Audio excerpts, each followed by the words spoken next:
আকবার, নারায়ে তাকবীর, আল্লাহু আকবার। মিজানুর রহমান আজারি সাহেবের আগমন, শুভেচ্ছা স্বাগত। পটুয়াখালীর পক্ষ থেকে, লাল গোলাপ শুভেচ্ছা, ওয়ার ফাউন্ডেশনের পক্ষ থেকে, লাল গোলাপ শুভেচ্ছা, বরিশালের পক্ষ থেকে, লাল গোলাপ শুভেচ্ছা। আল কোরআনের আলো ঘরে ঘরে জালো, মিজানুর রহমান আজারি হুজুরের আগমন, শুভেচ্ছার স্বাগতম। নারায়ে তাকবীর। আলহামদুলিল্লাহ, সম্মানিত সুধী, আমরা লক্ষ্য করছি আমাদের মাঝে এসে উপস্থিত হয়েছেন, যার জন্য আমরা এতদিন ধরে অধীর আগ্রহ করে বসে আছি। দূর দূরান্ত থেকে ছুটে এসেছি সেই আমাদের প্রিয় মুখ, লক্ষ কোটি মানুষের হৃদয়ের স্পন্দন, প্রিয় মুফাসসির ডক্টর মিজানুর রহমান আল আজহারি। আজকের প্রোগ্রামের পক্ষ থেকে মোবারকবাদ জানাই। সম্মানিত সুধী, এই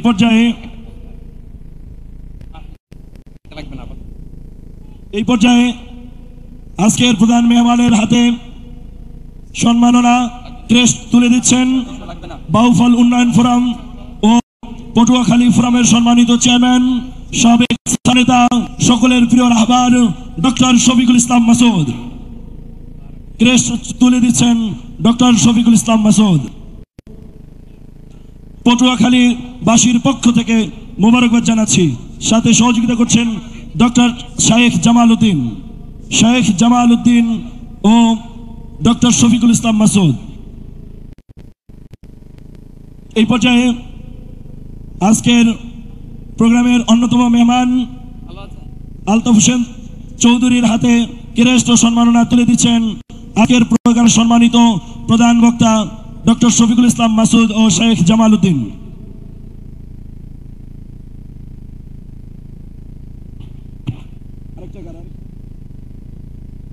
আজকের প্রোগ্রামের সম্মানিত প্রধান বক্তার হাতে ক্রেস্ট তুলে দিচ্ছেন ডক্টর ইসলাম মাসুদ ভাইয়ের হাতে ক্রেস্ট তুলে দিচ্ছেন আজকের প্রোগ্রামের সম্মানিত মেহমান শেখ জামাল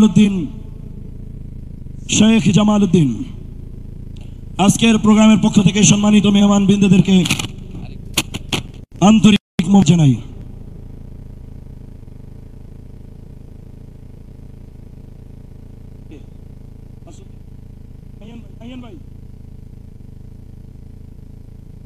আজকের প্রোগ্রামের সম্মানিত প্রধান অতিথিকে ব্যাজ পরিয়ে দিচ্ছেন আজকের প্রোগ্রামের সম্মানিত সভাপতি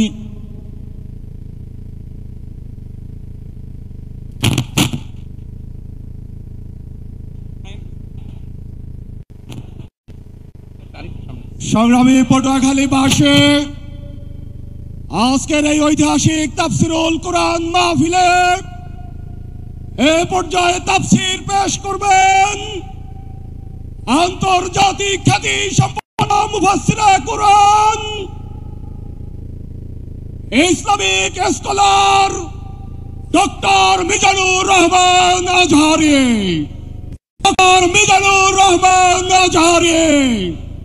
আমরা প্রধান মুফাসসিরকে পটুয়াখালীবাসীর উদ্দেশ্যে মূল্যবান তাফসির পেশ করার বিনীত অনুরোধ জানাচ্ছে। ইন্নাল হামদালিল্লাহ নাহমাদুহু ওয়া নাস্তাঈনুহু ওয়া নাস্তাগফিরুহু ওয়া নু'মিনু বিহি ওয়া নাতাওয়াক্কালু আলাইহি ওয়া না'উযু বিল্লাহি মিন শুরুরি আনফুসিনা ومن سيئات أعمالنا من يهده الله فلا مضل له ومن يضلل فلا هادي له أي فلن تجد له وليا مرشدا ونشهد أن لا إله إلا الله وحده لا شريك له والذي لا ضد له ولا ند له لا مثل له ولا مثيل له لا وزير له ولا كفيل له لا شبه له ولا شبيه له لا ولد له ولا والد له وهو الواحد الفرد الصمد لم يلد ولم يولد ولم يكن له كفوا أحد ونشهد أن سيدنا ونبينا وحبيبنا وبشيرنا ونذيرنا وطبيبنا وطبيب قلوبنا وحبيبنا وحبيب ربنا محمدا عبد الله ورسوله أرسله بالحق بشيرا ونذيرا وداعيا إلى الله بإذنه وسراجا منيرا أما بعد فقد قال الله تعالى في كلامه المجيد وفي فرقانه الحميد أعوذ بالله من الشيطان الرجيم بسم الله الرحمن الرحيم وإن يمسسك الله بضر فلا كاشف له إلا هو وإن يردك بخير فلا راد لفضله يصيب به من يشاء من عباده وهو الغفور الرحيم إن الله وملائكته يصلون على النبي يا أيها الذين آمنوا صلوا عليه وسلموا تسليما اللهم صل على محمد وعلى آل محمد كما صليت على إبراهيم وعلى آل إبراهيم إنك حميد مجيد اللهم بارك على محمد وعلى آل محمد كما باركت على إبراهيم وعلى آل إبراهيم إنك حميد مجيد সকল প্রশংসার মালিককে সকল তার উৎসকে কেউ যেটা পারে না পারে কে কেউ যেটা দেখে না দেখে কে কেউ যেটা দেয় না দেয় কে সে আল্লাহ রাব্বুল ইজ্জা ওয়াল জালালের দরবারে আমরা শুকরগুজার হচ্ছি আমরা সবাই পড়ছি কালিমাতুশ শুকর আলহামদুলিল্লাহ গলা ছেড়ে দিয়ে প্রিয় পটুয়াখালীবাসী আওয়াজ করে সবাই পড়ুন রব্বানা লাকাল হামদ হামদান কাসীরান তাইয়্যিবান মুবারাকান ফি ইয়া রাব্বি লাকাল হামদু কামা ইয়ানবাগি লিজালালি ওয়াজহিকা ওয়া আযীমি সুলতানিকা লাকাল হামদু বিল ঈমান লাকাল হামদু বিল ইসলাম লাকাল হামদু বিল কুরআন আমরা আল্লাহ রাব্বুল ইজ্জা ওয়াল জালালের দরবারে শুকরিয়া আদায়ের পাশাপাশি আজকের এই প্রোগ্রামের অর্গানাইজিং কমিটি পটুয়াখালী ওয়েলফেয়ার ফাউন্ডেশনকে অন্তরের অন্তঃস্থল থেকে ধন্যবাদ জানাতে চাই অভিনন্দন জানাতে চাই এবং শুভেচ্ছা জানাতে চাই যে পটুয়াখালী জেলা শহরে আজকে প্রায় দীর্ঘ 1 মাস পরিশ্রম শেষে এরকম চমৎকার নান্দনিক দৃষ্টিনন্দন চমৎকার একটি পরিবেশ ওনারা তৈরি করেছেন কোরআনের একটি বাগান ওনারা সাজিয়েছেন আমরা শুরুতেই পটুয়াখালী ওয়েলফেয়ার ফাউন্ডেশনকে অন্তরের অন্তঃস্থল থেকে ধন্যবাদ জানাতে চাই শুকরিয়া জানাতে চাই ধন্যবাদ জানাতে চাই আজকের প্রোগ্রামের সম্মানিত সভাপতি অ্যাডভোকেট মোহাম্মদ নাজমুল হাসান ভাইকে আজকের প্রোগ্রামে প্রধান বক্তা হিসেবে উপস্থিত আছেন আপনাদের অত্র এলাকার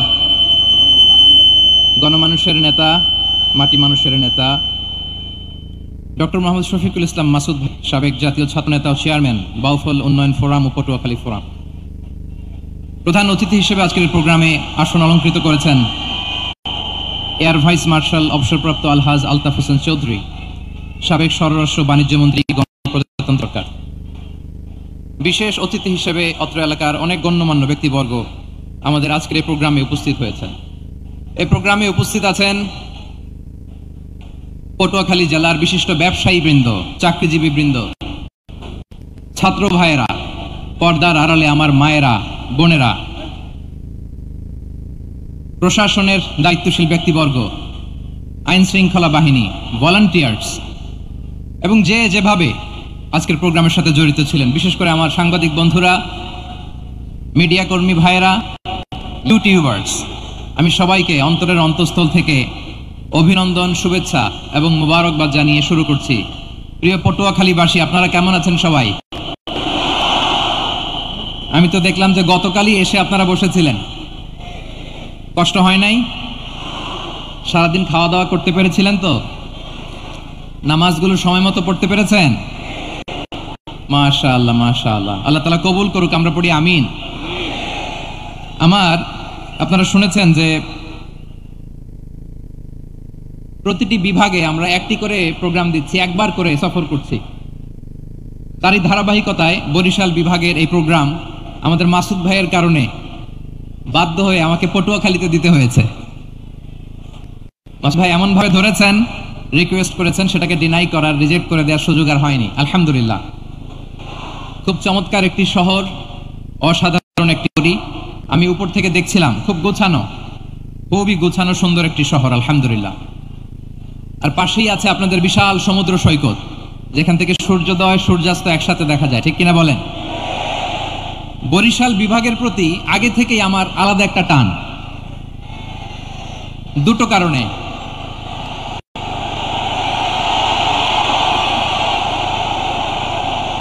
আলহামদুলিল্লাহ, আলহামদুলিল্লাহ, মাশাআল্লাহ। এই গণজোয়ারকে আল্লাহ তাআলা ইসলামের পক্ষে কবুল করে নিক। এই প্রাণ ঢালা উচ্ছ্বাস, ভালোবাসা, এটা কোরআনের জন্য, ইসলামের জন্য, ঠিক কিনা বলেন? কোনো অপশক্তি এই গণজোয়ারকে ঠেকাতে পারবে না, কারণ যে ভালোবাসা আল্লাহর জন্য হয় সেটাকে ঠেকানো যায় না, ঠিক কিনা বলেন? আমার প্রাণ প্রিয় পটুয়াখালীবাসী ভাইরা, বিশেষ দুটি কারণে বরিশাল বিভাগের প্রতি আমার আলাদা একটা ভালো লাগা। এর কারণ, এই অঞ্চলে আলেম ওলামা বেশি, ঠিক কিনা বলেন? আজ এই প্রোগ্রামে অনেক কওমি মাদ্রাসার মুহতামিম সাহেবরা এসেছেন, আমি শুনেছি। আলী মাদ্রাসার প্রিন্সিপাল হুজুররা এসেছেন, খতিব সাহেবরা এসেছেন, ইমাম সাহেবরা এসেছেন, মুয়াজ্জিন সাহেবরা এসেছেন। এই বিভাগে আলেম ওলামা বেশি। তার প্রমাণ, এখানে এই বরিশালের ভেতরে আছে সারসিনা দরবার, ঠিক কিনা বলেন? অনেক হাক্কানি একটা দরবার। সারসিনার মরহুম পীর সাহেব হুজুরের খেদমত করেছে আমি অনেকবার, সুযোগ হয়েছিল আমার ছাত্র জামানায়। তো ওনাদের মাদ্রাসা কেন্দ্রিক অনেক খেদমত, আলহামদুলিল্লাহ। তারপর এই বিভাগে রয়েছে চরমোনাই দরবার, ঠিক কিনা বলেন? ওনাদেরও বিশাল মাদ্রাসা, ধর্মীয় অঙ্গনে, মাদ্রাসা অঙ্গনে, রাজনৈতিক অঙ্গনে ওনাদের অনেক খেদমত। তারপরে এখানে আছে ঝালকাঠি এনএস কামিল মাদ্রাসা। আমরা কায়েদ সাহেব হুজুরের কথা শুনেছি, আল ইত্তেহাদ মা আল ইখতিলাফ, মতবিরোধের সাথে ঐক্য, অসাধারণ কথা।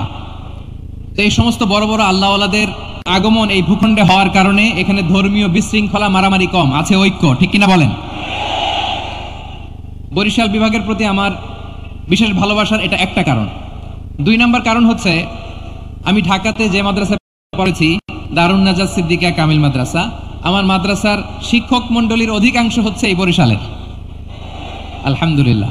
আমাদের শ্রদ্ধেয় প্রিন্সিপাল হুজুর আখম আবু বকর সিদ্দিক হাফিজাহুল্লাহ ওয়া রাআহ, উনি এলাকার সহ পুরো দারুন নাজাত মাদ্রাসার অধিকাংশ আসাতাজে একরাম এই ভূখণ্ডের, এই অঞ্চলের হওয়ার কারণে ছোটবেলা থেকেই বরিশালের প্রতি আমার একটি ভালোবাসা। তা আমি অন্তরের অন্তঃস্থল থেকে আবারও শুভেচ্ছা জানাতে চাই। আমি আমাদের অনেক ভাইদেরকে দেখতে পাচ্ছি, আপনারা বসার জায়গা পাননি, দাঁড়িয়ে আছেন এবং খুবই নিশ্চুপ, শান্ত, সুশৃঙ্খল। The people of Barishal, they are very smart, আলহামদুলিল্লাহ, মাশাআল্লাহ। এবং শ্রোতা যাদেরকে দেখতে পাচ্ছি বেশিরভাগের বয়স 15 থেকে 25।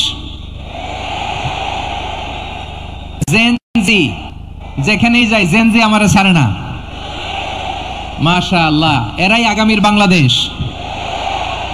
এরাই বাংলাদেশ। এদের হাতে নিরাপদ আমার লাল সবুজের পতাকা, এদের হাতে নিরাপদ 56,000 বর্গ মাইলের প্রতিটি ইঞ্চি মাটি।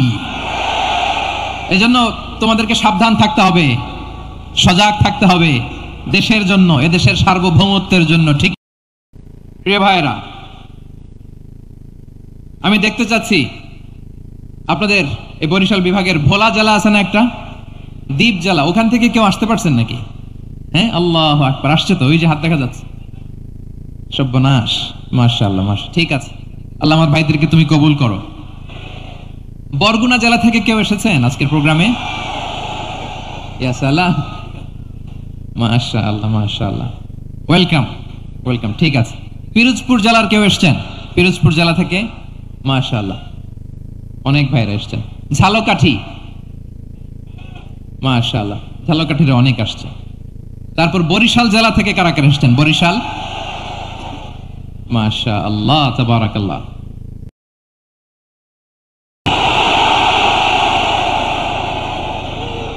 মাশাআল্লাহ মাশাআল্লাহ মাশাআল্লাহ, আল্লাহ তুমি কবুল করো, আল্লাহ তুমি কবুল করো। লিল্লাহি তাকবীর, লিল্লাহি তাকবীর।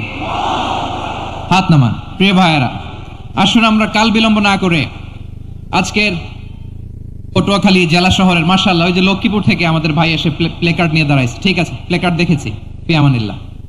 আচ্ছা, এই বরিশাল বিভাগের বাইরে থেকে কারা কারা আসছেন দেখি, কেউ আছেন কিনা? মাশাআল্লাহ অনেক, মাশাআল্লাহ, আল্লাহ কবুল করুক, আল্লাহ কবুল করুক, ফি আমানিল্লাহ। চাঁদপুর, ঠিক আছে ঠিক আছে, হ্যাঁ, ইলিশের বাড়ি চাঁদপুর, ঠিক আছে, মাশাআল্লাহ। বসুন বসুন। সম্মানিত ভাইয়েরা, আসুন আমরা মূল আলোচনার দিকে চলে যাই। আজকে আমরা যে টপিকটা নিয়ে আলোচনা করব সেটা হচ্ছে, আমরা যে জীবনে বিপদে পড়ি, আমরা বিপদে পড়লে আমাদেরকে উদ্ধার করে কে? আল্লাহ ছাড়া আমাদের বাঁচানোর কেউ আছে? উদ্ধার করার কেউ আছে? রক্ষা করার কেউ আছে? কাছে আমাদের যাই দরকার হোক, আমরা ফরিয়াদ করব কার কাছে? যেয়ে চাবেন, মাজারে যেয়ে চাবেন। অনেকে তো মাজারে যেয়ে কপাল ঘষে, আছে না নাই? মাজারে যেয়ে সন্তান চায়, আছে? এই এলাকায় নাই, এলাকার লোকদের আকীদা খালিস আমি জানি। মাজারে যেয়ে কপাল ঘষে আর সন্তান চায়। আচ্ছা, মাজারে গেলে সন্তান পাওয়া যায়? আচ্ছা, মাজারে না গেলে যদি বাচ্চা না হতো, গরু ছাগলের যে বাচ্চা হয়, ওরা কোন মাজারে মানত করে বলেন? কথা কি বুঝতেছেন? এই যে প্রতি বছর গরু ছাগল ভেড়া এগুলো যে বাচ্চা দেয়, এরা কোন মাজারে যে মানত করে? এজন্য চাইতে হবে একজনের কাছে, তিনি কে? আমার প্রিয় পটুয়াখালীবাসী, মাজার জিয়ারত করা সুন্নাহ। আমরা মাজার জিয়ারত করব, আল্লাহ ওয়ালাদের কবরে যাব, আমরা সেখানে যে সালাম দিব, দোয়া করব, নিজের জন্য করব, কবরে শুয়ে থাকা মাইয়েতের জন্য করব, পুরো মুসলিম উম্মার জন্য করব। কিন্তু কবরে যিনি শুয়ে আছে, ওই বাবার কাছে সন্তান চাওয়া যাবে? চাকরি চাওয়া যাবে? সফলতা চাওয়া যাবে? সফলতা দেয় কে? সবাই বলেন নাই, আওয়াজ করে বলেন, সফলতা দেওয়ার মালিক কে? একথাই রব্বুল আলামিন বলেন, ওয়া ইয়ামসাসকাল্লাহু বিদুররিন ফালা কাশিফা লাহু ইল্লা হু ওয়া ইয়ুরিদকা বিখাইরিন ফালা রাদ্দা লিফাদলি ইউসিবু বিহি মান ইয়াশাউ মিন ইবাদিহি ওয়া হুয়াল গফুরুর রহিম। আল্লাহু আকবার। আল্লাহ বললেন, ওয়া ইয়ামসাসকাল্লাহু বিদুররিন ফালা কাশিফা লাহু ইল্লা হু। আল্লাহ যদি তোমাকে কোনো বিপদ স্পর্শ করায়, আল্লাহ যদি তোমারে কোনো বিপদে ফেলে দেয়, ওই বিপদ থেকে উদ্ধার করার তিনি ছাড়া আর কেউ নাই। জোরে বলেন ঠিক কিনা? তিনি যদি কোনো বিপদে ফেলেন, তিনি ছাড়া বিপদ থেকে উদ্ধার করার কেউ নাই। আর তিনি যদি তোমার প্রতি কোনো অনুগ্রহ করতে চান, ওই অনুগ্রহ ঠেকিয়ে দেওয়ার ক্ষমতাও কারো নাই। আল্লাহ যদি আপনার সফলতা দিতে চায়, পৃথিবীর কোন শক্তি ওই সফলতাকে থামাতে পারে? এজন্য আল্লাহ বললেন, খবরদার, চিন্তার আকীদা খালিস করে নাও। ওয়া ইয়ামসাসকাল্লাহু বিদুররিন ফালা কাশিফা লাহু ইল্লা হু আল্লাহ বিপদে ফেললে বিপদ থেকে উদ্ধার করার কেউ থাকে না। আর আল্লাহ যদি তোমার প্রতি দয়া দেখাতে চান, অনুগ্রহ করতে চান, ওই অনুগ্রহকে প্রতিরোধ করার মতো ক্ষমতা কারো নাই। তিনি তার বান্দাদের মধ্য থেকে যাকে ইচ্ছা তাকে দেন, যত ইচ্ছা তত দেন। তিনি ক্ষমাশীল, তিনি মেহেরবান। সুবহানাল্লাহ। তিনি ক্ষমাশীল, তিনি মেহেরবান। তাহলে এই আয়াত থেকে আমরা বুঝতে পারলাম, আমরা যদি বিপদে পড়ি আমাদেরকে কেউ বাঁচাতে পারে না। আমার বাবা আমারে বাঁচাতে পারে? হ্যাঁ? আমার মা আমাকে বাঁচাতে পারে? আমার বন্ধু আমারে বাঁচাতে পারে? আমার দলের কর্মী আমাকে বাঁচাতে পারে? আমার পীর সাহেব আমারে বাঁচাতে পারে? আমার পটুয়াখালীর ভাইয়েরা খেয়াল রাখবেন, বাঁচাতে পারে এক মহান সত্তা, উদ্ধার করতে পারে এক মহান সত্তা। চিৎকার করে বলুন, তিনি কে? আবার আল্লাহ বললেন, আম্মাই ইউজিবুল মুফতাররা ইযা দাআহু ওয়া ইয়াকশিফুস সুআ ওয়া ইয়াজআলুকুম খুলাফাআল আরদ আইলাহুম মা'আল্লাহ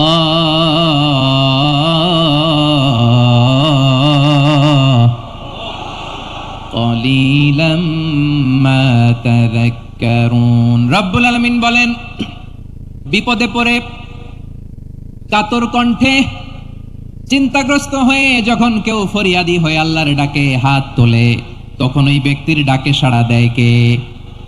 সবাই বলুন। কাতর কণ্ঠে বিপন্ন অবস্থায় আপনি যখন কেঁদে কেঁদে হাত তুলে আপনার দুঃখের কথা জানান, আপনি যখন ডাকেন তারে, তখন আপনার ডাকে সাড়া দেয় কে? আল্লাহ বলে, আমি সাড়া দেই। তোমাদের বিপদকে মুক্ত করে দেয় কে? ওই আল্লাহর সাথে কোন উপাস্য আছে নাকি? কিন্তু খুব অল্প সংখ্যক লোকই তোমরা উপদেশ গ্রহণ করো। কথাটা কার? তাহলে বিপন্ন মানবতা যখন কাঁদে, মানুষ যখন বিপদে পড়ে নিরুপায় হয়ে ফরিয়াদ করে, তার ডাক শোনার কেউ নাই একজন ছাড়া। চিল্লায় বলেন তো, তিনি কে? এজন্য আমরা ফরিয়াদের হাত কার দিকে তুলবো? প্রিয় পটুয়াখালী বলেন, ফরিয়াদের দুটো হাত আমরা কার দিকে তুলবো? এবং খেয়াল রাখতে হবে, মাথার সাথে সেট করে নিতে হবে, আল্লাহ ছাড়া আমাকে উদ্ধার করার কেউ নাই। এই পৃথিবীতে কেউ আপন না। প্রিয় ভাইরা, বিপদে পড়লে বোঝা যায় কেউ আপন না। আপন শুধু একজন মহান সত্তা, তিনি কে? এটা কি আপনারা খেয়াল রাখতে পারবেন? হ্যাঁ, বিপদে আপদে কেউ আমাদের বাঁচাতে পারে না, তরাতে পারে না, মুক্তি দিতে পারে না, উদ্ধার করতে পারে না, একমাত্র আমার প্রভু ছাড়া, আল্লাহ ছাড়া। চিল্লায় বলেন ঠিক কিনা? এবং প্রিয় পটুয়াখালীর ভাইয়েরা, মাথার সাথে এটা সেট করে নিতে হবে যে আমাদের পুরো জীবনটাই পরীক্ষা। পুরো জীবনটাই কি? The life is a test. পুরো জীবনটাই পরীক্ষা। এই জীবনে বিপদ আসবে, আপদ আসবে, পরীক্ষা আসবে, সবার জীবনে এটা থাকে। এক একজনের পরীক্ষা এক এক রকম। আমার পরীক্ষা একরকম, মাসুদ ভাইয়ের পরীক্ষা একরকম করেন। কাউকে আল্লাহ অসুস্থ বানিয়ে পরীক্ষা করেন। কেউ দেখবেন যে দুরারোগ্য ব্যাধিতে আক্রান্ত, ডাক্তার বলেছে আর সময় নাই, দুরারোগ্য ব্যাধি, ক্যান্সার, যার নেই কোনো অ্যান্সার, তার জন্য পরীক্ষা হচ্ছে এই রোগ। আরেক লোক দেখবেন তার আবার রোগ বালাই নাই, মাশাআল্লাহ, তাকে আল্লাহ তাআলা আর্থিক দৈন্যতা, দারিদ্রতা দিয়ে পরীক্ষা করছেন। এরকম আছে না নাই? টাকা পয়সা নাই, দিন আনে দিন খায়, যা আছে তাতে চলে না, এটা তার জন্য পরীক্ষা। আবার আরেক শ্রেণীর লোক দেখবেন তাকে আল্লাহ অসুস্থতাও দেয় নাই, দারিদ্রতাও দেয় নাই, তার দাম্পত্য জীবনে সমস্যা আছে না নাই? স্ত্রী কথা শোনে না, অথবা ছেলে মেয়ে কথা শোনে না। তাহলে পরীক্ষা সবার জীবনে আছে, এক একজনের পরীক্ষাটা এক এক রকম। আল্লাহ তাআলা দেখতে চায় যে এই পরীক্ষার সময় আমরা কিরকম রেসপন্স করি, how to deal with the test. কিভাবে এই বিপদ আপদ পরীক্ষাগুলোকে আমরা হ্যান্ডেল করব, ডিল করব, এটা হচ্ছে আজকের আলোচনার বিষয়। বুঝতে পেরেছেন সবাই আমার প্রিয় ভাইরা? তাহলে পরীক্ষাময় আমাদের জীবন, বিপদ আপদ পরীক্ষা, এটা মানুষের পিছু ছাড়ে না। সবার জীবনে পরীক্ষা আছে। নবীদের জীবনেও পরীক্ষা ছিল। সাহাবারা জিজ্ঞেস করেছেন, ইয়া রাসূলুল্লাহ, আইয়ুন নাসি আশাদ্দু বালাআন ফিদ দুনিয়া, এই দুনিয়ার বুকে কাদের পরীক্ষা সবচেয়ে বেশি? বিশ্বনবী বলেছেন, আল আম্বিয়া। এই পৃথিবীতে সবচেয়ে বেশি পরীক্ষা আল্লাহ তাআলা নিয়ে থাকেন নবীদের। কাদের? নবীদের। সুম্মাল আমসাল ফাল আমসাল, এরপরে নবীদের পরের স্তরে যারা, তাদের পরীক্ষা। এরপরে তাদের পরের স্তরে যারা, তাদের পরীক্ষা। সিদ্দিকিনদের, শহাদাদের, সলিহিনদের, আল্লাহওয়ালাদের, যার ঈমান যত মজবুত তার জীবনে পরীক্ষাও তত বেশি। চিল্লায় বলেন ঠিক কিনা? তাহলে মুমিনরা, বিশ্বাসীরা, আমরা কি পরীক্ষা বিপদ আপদে ভয় পাই? হ্যাঁ, বিপদ দেখলে ভয় লাগে আপনাদের? ভয় লাগে? হ্যাঁ না, মুমিনরা বিপদে ভয় পায় না। তারা হতাশ হয় না, সুবহানাল্লাহ, তারা নিরাশ হয় না, বিশ্বাসীরা হাল ছেড়ে দেয় না, তারা ভরসা রাখে একজনের উপর, চিল্লায় বলতে হবে তিনি কে। কারণ মুমিন জানে the grief isn't permanent, the test isn't permanent, the struggle in our life isn't permanent. আমাদের জীবনের দুঃখ, কষ্ট, স্ট্রাগল এগুলো পার্মানেন্ট নয়। After every difficulties there is an ease. সব কষ্টের পরেই একটা সুখ আছে না নাই? রব্বুল আলামিন বলেন ফাইন্না মাআল উসরি ইউসরা, ইন্না মাআল উসরি ইউসরা, ভয় পেও না, চিন্তা করো না, কষ্টের সাথেই আমি রেখে দিয়েছি স্বস্তি। সুবহানাল্লাহ বলেন। মুমিন জীবনে বিপদ যত বেশি, কষ্ট যত বেশি, তার সামনে সফলতা তার চেয়েও বেশি, ঠিক কিনা বলেন? কারণ বিশ্বাসীরা জানে রাত্রি যত গভীর হয় সুবহে সাদিকের সময় তত আগাতে থাকে, গর্ভবতী নারীর পেটের ব্যথা যত বাড়তে থাকে ঘরে নতুন মেহমান আগমনের সময় ঘনাতে থাকে। মুমিনদের উপর বিপদ, অত্যাচার, আপদ, পরীক্ষা যত বাড়তে থাকে কালেমার পতাকা উড্ডয়নের সময় কাছে আসতে থাকে। বিশ্বাসীদের এগুলো হিসাব মিলানো অনেক আগে, এগুলো অনেক আগে হিসাব মিলানো। দুঃখের আধার শেষে সুখের আলো মিটি মিটি হাসে, চিল্লায় বলেন ঠিক কিনা? দুঃখের আধার শেষে আলোর প্রভাত হাসে, হতাশার কালো মেঘে যায় গো ভেসে, হতাশার কালো মেঘে যায় গো ভেসে। দুঃখের আধার শেষে আলোর প্রভাত হাসে, হতাশার কালো মেঘে যায় গো ভেসে, হতাশার কালো মেঘে যায় গো ভেসে। কোরআনের পাতায় পাতায় দেখো ইমানের পথ ঢাকা ব্যথার কাটায়, কোরআনের পাতায় পাতায় দেখো ইমানের পথ ঢাকা ব্যথার কাটায়।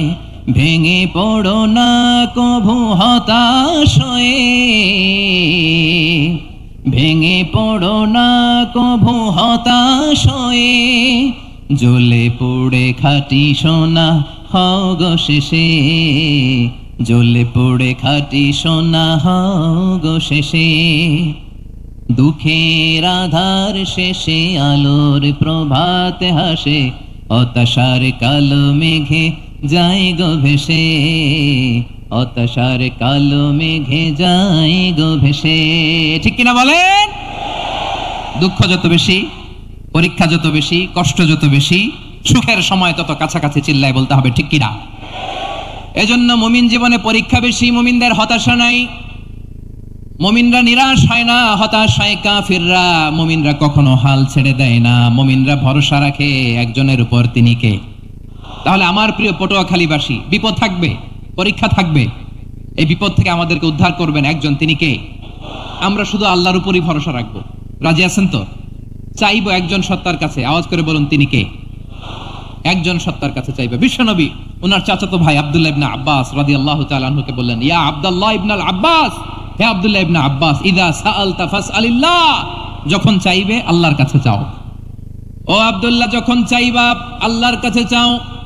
ওয়া ইযা ইসতাআনতা ফাসতাইন বিল্লাহ, যখন সাহায্য চাইবা আল্লাহর কাছে ফরিয়াদ করো। জেনে রেখো ও আব্দুল্লাহ, ওয়া'লাম আন্নাল উম্মাতা লাউ ইজতামাআত আলা আন ইয়ানফাউকা বিশাইইন লাম ইয়ানফাউকা ইল্লা বিশাইইন ক্বাদ কাতাবাহু আল্লাহু লাক।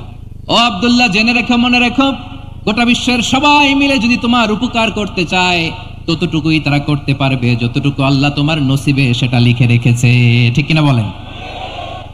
আর যদি গোটা বিশ্বের সবাই মিলে তোমার বিরুদ্ধে কনস্পাইরেসি করে, ষড়যন্ত্র করে, গোটা বিশ্বের সবাই মিলেও যদি তোমার ক্ষতি করতে চায় ততটুকুই শুধু পারবে যেটা আল্লাহ তোমার জন্য বরাদ্দ রেখেছে। যতটুকু আল্লাহ তাআলা তোমার জন্য বরাদ্দ রেখেছে অতটুকুই ক্ষতি করতে পারবে, আর এক চুল বেশিও করতে পারবে না, কমও করতে পারবে না। চিল্লায় বলেন ঠিক কিনা? এজন্য আমরা চাইবো কার কাছে? সবাই বলেন নাই, আওয়াজ করে বলেন কার কাছে? সব সময় আমরা আল্লাহর কাছে চাইবো, বিপদে আপদে, সুখে দুঃখে, সচ্ছল অবস্থায় অসচ্ছল অবস্থায়, পরাজয়ের সময় বিজয়ের সময়, সব সময় আমরা ভরসা রাখবো কার উপর? সবাই বলুন। একদল লোক আছে যারা বিপদে পড়লে আল্লাহরে ডাকে, আছে না নাই? পটুয়াখালীতে মাশাআল্লাহ নাই, বিপদ আসলে আল্লাহরে ডাকে, বিপদ নাই আল্লাহও নাই। বিপদে পড়লে নামাজ পড়ে, বিপদও নাই নামাজও নাই। বিপদে পড়লে জিকির করে, বিপদ যখন চলে যায় ওদের জিকিরও বন্ধ হয়ে যায়। এরকম আছে না নাই? কিছু লোক দেখবেন পরীক্ষা আসলে নামাজ পড়ে। আছে আছে, জেনজি আওয়াজ করো, এরকম আছে? এই কমন পড়ে গেছে, কমন পড়ছে। দেখবেন পরীক্ষার সময় নামাজ পড়ে, পরীক্ষাও নাই নামাজও আছে। এরকম কিছু লোক আছে অসুস্থ হলে আল্লাহরে বড্ড ভালোবাসে, আল্লাহরে খুব ডাকে। অসুস্থ হইলে অসুস্থতাও নাই, আল্লাহ স্মরণও নাই। দেখবেন কিছু লোক নির্বাচন আসলে খুব আল্লাহওয়ালা হয়ে যায়। তখন দেখবেন মাথার মধ্যে হেজাব লাগায়, পাঞ্জাবি লাগায়, আল্লাহওয়ালা হয়ে যায়। নির্বাচনও নাই, এরপরে আল্লাহর কথাও নাই। আছে না নাই? না, এরকম হওয়া যাবে না। সব সময় আমরা আল্লাহরে ডাকবো, বিপদে আপদে সব সময় ভরসা রাখবো আমরা একজনের উপর। আওয়াজ করে বলেন তিনি কে? এ কথায় আল্লাহ তাআলা আমাদের চোখে আঙ্গুল দিয়ে জানিয়ে দিলেন, ফাইদা রাকিবু ফিল ফুলকি দা'আবুল্লাহ মুখলিসিনা লাহুদ্দিন ফালাম্মা নাজ্জাহুম ইলাল বাররি ইযা হুম ইউশরিকুন। আল্লাহ বলে একদল লোক আছে, তারা যখন উজানে চড়ে, জলযানে চড়ে, সাগরের মধ্যে যখন জাহাজে চড়ে, লঞ্চে চড়ে, তারা যখন তুফানের সম্মুখীন হয় তখন তারা আল্লাহরে বড্ড বেশি ডাকে, একান্ত ভাবে ডাকে, বিশুদ্ধ চিত্তে ডাকে। আবার তুফান থেকে তাদেরকে সেফ জোনে নিয়ে, নিরাপদ জোনে নিয়ে যখন বন্দরে আমি আল্লাহ তাদেরকে ভিড়িয়ে দেই, ওই লোকগুলো আবার আমি আল্লাহর সাথে শিরিক করে। এরকম আছে না নাই? জাহাজে উঠছে, সাগরের মাঝখানে তুফান, ওই সময় দেখবেন আল্লাহ কারে কয়। এই কথা তো আপনাদেরকে বোঝানো সহজ, আপনারা তো নদীর দেশের মানুষ। লঞ্চে চড়েন নাই কারা কারা দেখি? লঞ্চে চড়ছেন? হ্যাঁ, লঞ্চে চড়ে নাই এরকম একজনও নাই এখানে। আচ্ছা, লঞ্চে উঠছেন কে কে দেখি? মাশাআল্লাহ মাশাআল্লাহ মাশাআল্লাহ, ঠিক আছে, আপনাদের বোঝানো সহজ। আচ্ছা, লঞ্চে উঠে তুফানের সম্মুখীন হয়েছেন, জলোচ্ছ্বাস সবাই, মাশাআল্লাহ। এই ওয়াজ তো আপনাদের মুখস্থ, ঠিক কিনা বলেন? আমার বলার দরকার নাই, বলেন। মাঝ নদী, তুফান, জলোচ্ছ্বাস, জলের মধ্যে উচ্ছ্বাস, ঢেউ, টর্নেডো, সাইক্লোন, মেঘের ঘনঘটা, পরিবেশ ঘুটঘুটে অন্ধকার, লঞ্চ একবার এদিকে আরেকবার ওইদিকে, ভিতরে কি অবস্থা হয় বলেন তো? হ্যাঁ, তখন মুসলিম আল্লাহর ডাকে, হিন্দু আল্লাহর ডাকে, ঠিক কিনা বলেন? আস্তিক আল্লাহর ডাকে, নাস্তিক আল্লাহর ডাকে, ঠিক কিনা? লঞ্চের ভেতর, স্টিমারের ভেতর কান্নারে রোল পড়ে যায়, চিৎকারের রোল পড়ে যায়, সবার মুখ দিয়ে শুধু একটা আওয়াজ, লা ইলাহা লা ইলাহা লা ইলাহা সুবহানাল্লাহ আলহামদুলিল্লাহ লা ইলাহা। আল্লাহ নামের জিকির করবে যারা, আল্লাহর কাছে প্রিয় তারা, আল্লাহর কাছে প্রিয় যারা, জান্নাতে প্রবেশ করবে তারা। জোরে লা ইলাহা লা ইলাহা ইল্লাল্লাহ লা ইলাহা ইল্লাল্লাহু মুহাম্মাদুর রাসূলুল্লাহ সাল্লাল্লাহু আলাইহি ওয়াসাল্লাম। আমার প্রিয় পটুয়াখালীবাসী, তাহলে লঞ্চের ভেতরে যখন আমরা তুফানের মধ্যে পড়ি তখন সবাই মিলে আমরা একটা নামের জিকির করি। নামটা কার? মুসলমানেরাও ডাকে, হিন্দুরাও ডাকে, আস্তিকও ডাকে, নাস্তিকও ডাকে, সবাই ডাকে একজনকে, তিনি কে? আবার দেখবেন ওই আল্লাহ তুফানের পরে, ঝড়ের পরে ওই লঞ্চটাকে যখন সদর ঘাটে ভিড়িয়ে দেয়, আবার আমরা নাফরমানি শুরু করে দেই। সে কথায় আল্লাহ বললেন, ফাইদা রাকিবু ফিল ফুলকি দা'আবুল্লাহ মুখলিসিনা লাহুদ্দিন ফালাম্মা নাজ্জাহুম ইলাল বাররি ইযা হুম ইউশরিকুন। সাগরে যখন তুফানে পড়ে আমি আল্লাহর ডাকে, আবার আমি আল্লাহ যখন বাঁচিয়ে দেই, আবার আমি আল্লাহর সাথে শিরিক শুরু করে। আমরা কি এরকম হতে চাই নাকি? এরকম করবেন? হ্যাঁ, না, আমরা তুফানে পড়লেও আল্লাহরে ডাকি, আবার বাঁচায় দেওয়ার পরেও ডাকি কারে? আল্লাহকেই ডাকি। বিমানের মধ্যে মাঝে মাঝে দেখবেন যে এয়ার টার্বুলেন্স হয়, জানেন? এয়ার টার্বুলেন্স জানেন তো? মাঝে মাঝে বিমানটা বাউন্সিং করে, বাম্পি, ভেরি বাম্পি ওয়েদার। শোনেন নাই? 40,000 ফিট উপরে যখন থাকে তখন পাইলট মাঝে মাঝে বলে, dear passengers, ladies and gentleman, right now we are flying 40,000 feet above the ground and we are passing very air turbulence, very heavy air turbulence right now. Please fasten your seat belt. দেখবেন মাঝে মাঝে বলে যে ভদ্র মহিলা, ভদ্র মহোদয়গণ, আমরা 40,000 ফিট উপর দিয়ে যাচ্ছি আর এয়ার টার্বুলেন্স ফেস করছি, মেহেরবানি করে আল্লাহর ওয়াস্তে সিট বেল্ট বাঁধুন। তখন বিমানটা এরকম বাউন্সিং করে, শেকিং করে। আপনারা মুখোমুখি হয়েছেন? ইদানিং এই এয়ার টার্বুলেন্স বেড়ে গিয়েছে। গত বছর আমার ইন্টারন্যাশনাল অনেকগুলো ফ্লাইট ছিল, তো আমি দেখলাম যে আগের ফ্লাইটগুলোর তুলনায় এখন এয়ার টার্বুলেন্স খুব বেশি। আমি একটু রিসার্চ করে দেখলাম, ক্লাইমেট চেঞ্জের কারণে, জলবায়ু পরিবর্তনের কারণে আকাশের বাতাসের মুভমেন্টে পরিবর্তন হয়েছে, ফলে এখন বিমান শেকিং করে বেশি, বাউন্সিং, বাম্পি ওয়েদার। তো বলেন তো 40,000 ফিট উপরে যখন আপনি, কয় হাজার ফিট? সবাই বলুন কয় হাজার ফিট? 40,000 ফিট উপরে যখন আপনি, তখন যখন বিমানটা এরকম বাউন্সিং করে, সবাই যখন ভমিটিং করে বিমান নষ্ট করে দেয়, বমি করে, তখন বাঁচানোর কে আছে আল্লাহ ছাড়া? কেউ আছে? ওই মুহূর্তেও সবাই মিলে একজনের ডাকে আওয়াজ করে বলেন তিনি কে?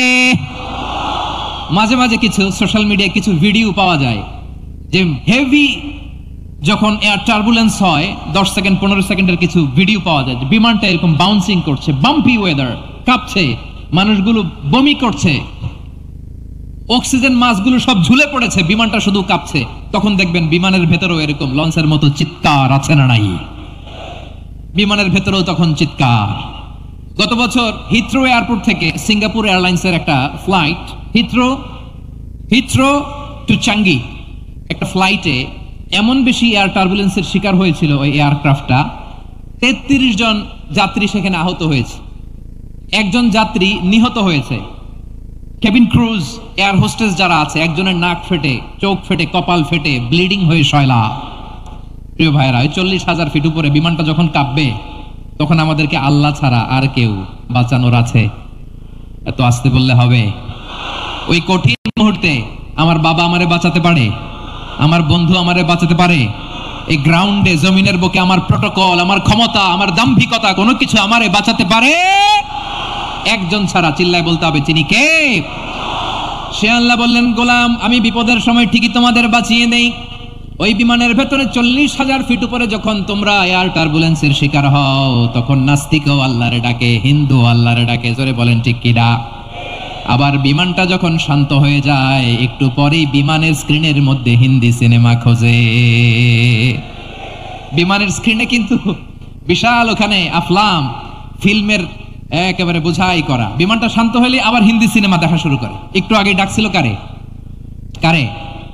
দেখবেন বাংলাদেশে আমাদের ক্রিকেটাররা যখন অন্য কোনো দেশের সাথে খেলে, অনেক সময় এমন হয় বল বাকি একটা, রান দরকার 6টা। বল বাকি কয়টা? পটুয়াখালী বুঝে নাই বোধহয়। বল বাকি কয়টা? রান দরকার। আপনি দেখবেন ক্যামেরাম্যান তখন গ্যালারিতে খালি দেখায় দর্শকদের যে কি অস্থিরতা। হিপ হপ স্টাইলের মেয়েটা, যে মেয়েটার ওড়না এতক্ষণ ছিল গলায়, এতক্ষণ কই ছিল, ওই মেয়েটা দেখবেন ওড়নাটা টেনে মাথায় দিয়ে এরকম মুনাজাত ধরতেছে, আল্লাহ আল্লাহ, একটা ছক্কা, আল্লাহ আল্লাহ, আমার লাল সবুজের পতাকারে তুমি অপমানিত কইরো না আল্লাহ, ইন্ডিয়ার সাথে আমাদের খেলা, আল্লাহ আল্লাহ, একটা ছক্কা, একটা। পুরো পুরো খেলা জুড়ে এই মেয়ের ওড়না ছিল গলায়, কিন্তু যখন এক বলে 6 রান দরকার, ওড়না চলে আসছে কোথায়? মাথায়। আবার মুনাজাত আছে না নেই? ঠিকই বাংলাদেশের দামাল ছেলে এমন এক শট মারলো, বল চলে গেল স্টেডিয়ামের বাইরে, ছক্কা, জিতে গেলাম আমরা। পুরো স্টেডিয়াম জুড়ে চিৎকার, হই হুল্লোড়, মৌজ মাস্তি। যেই মেয়েটা মাথার মধ্যে ওড়না দিয়ে এতক্ষণ সুবহানাল্লাহ সুবহানাল্লাহ বলে আল্লাহর কাছে দোয়া করেছে, ওই মেয়ে এখন আবার ওড়না ফেলে দিয়ে নাচা শুরু করে দিয়েছে। তাহলে আল্লাহর ভয়, আল্লাহর প্রতি আস্থা, বিশ্বাস, ভালোবাসা, এটা কি ক্ষণিকের জন্য? মানে আমার যখন লাগবে তখন আল্লাহর ইউজ করবো নাকি? হ্যাঁ, বিপদে আপদে সুখের সময় দুঃখের সময় সচ্ছল অসচ্ছল অবস্থায় বিশ্বাসীরা ভরসা রাখে একজনের উপর, চিৎকার করে বলে পটুয়াখালী তিনি কে? সে আল্লাহ বললেন, গোলাম মনে করো না জাহাজ থেকে সদরঘাটে ভিড়িয়ে দিলাম তুমি নিরাপদ হয়ে গেছো, মনে করো না 40,000 ফিট থেকে সেফ ল্যান্ডিং এর পরে এয়ারপোর্টে নেমে গেলেই তুমি নিরাপদ হয়ে গেছো। ও মিয়া, বিপদ কি শুধু সাগরে আর আকাশে? ঘরের ঘরের ভেতরও বিপদ আসতে পারে কি পারে না? এজন্য সূরা মুলকে আল্লাহ বললেন, আমিনতুম মান ফিস সামাই আন ইয়াখসিফা বিকুমুল আরদা ফাইযা হিয়া তামুর। তোমরা কি ভাবছো তোমরা নিরাপদ? সাগরের মধ্যে তুফান, আল্লাহ আল্লাহ ডাকলাম, সদরঘাটে যেয়ে পড়ছি, বাইসা গেছেন তো আপনি। আর পাবে আপনারে আল্লাহ? আল্লাহর তো সাগরের মাঝখানে তো আল্লাহ আপনার পাইছিল, আর তো পাবে না। আর পাবে আপনারে? আর আল্লাহ ধরতে পারবে আপনারে? ঘরের ভেতরও বিপদ দিয়ে আটকাতে পারে কে? 5 স্টার 7 স্টার হোটেলের ভেতরেও আমাকে বিপদের মধ্যে ফেলে দিতে পারেন কে? আল্লাহ বললেন, তোমরা কি ভেবেছো তোমরা নিরাপদ? আমি চাইলে ল্যান্ডস্লাইডস, ভূমি ধস দিয়ে 1 লক্ষ এক মুহূর্তে নিয়ে যেতে পারি। এক সুনামি দিয়ে থাপ্পড় মেরে 3 লক্ষ সাগরের ভেতরে ঢুকাই দিতে পারি, 1 সেকেন্ডও লাগে না আমার। আম আমিনতুম মান ফিস সামাই আন ইউরসিলা আলাইকুম হাসিবা ফাসাতা'লামুনা কাইফা নাযীর। আল্লাহ চাইলে আকাশ থেকে পাথর বৃষ্টি নাজিল করতে পারেন কি পারেন না? এই মুহূর্তে এখানে ভূমিকম্প দিতে পারেন কি পারেন না? আচ্ছা, ভূমিকম্প যখন হয় আমাদের কারো হুঁশ থাকে? আপনি মনে করছেন আমরা সাধারণ মানুষ, আমরা দৌড় দিই, আর প্রেসিডেন্ট প্রধানমন্ত্রী ওনারা বুঝি খাটে শুয়ে থাকে? কথা বুঝে নাই বোধহয়। ভূমিকম্প, আর্থকোয়েক যদি হয় বাঁচার জন্য আমরা কি করি? হয় খাটের তলায়, ডাইনিং টেবিলের নিচে, উপরে শক্ত কিছু আছে এটার নিচে, অথবা ঘর থুইয়া দাও দৌড়। তো প্রধানমন্ত্রী উনি কি করে? প্রেসিডেন্ট উনি কি করে? হ্যাঁ, উনি খাটের মধ্যে যে শুয়ে থাকে নাকি? উনিও দৌড়, সাধারণ মানুষও দৌড়, প্রধানমন্ত্রীও দৌড়, বাড়িওয়ালাও দৌড়, ভাড়াটিয়াও দৌড়, সবাই দৌড়।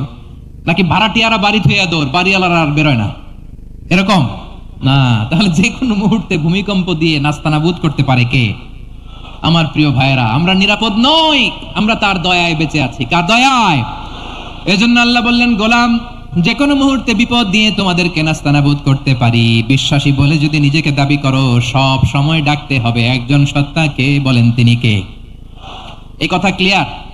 এই সবগুলো উদাহরণ শেষে সবার কাছে ক্লিয়ার হয়েছে না যে বিপদ থেকে, আপদ থেকে, পরীক্ষা থেকে, ক্যালামিটি থেকে আমাদেরকে কেউ বাঁচাতে পারে না একজন সত্তা ছাড়া। আবারও বলেন তো তিনি কে?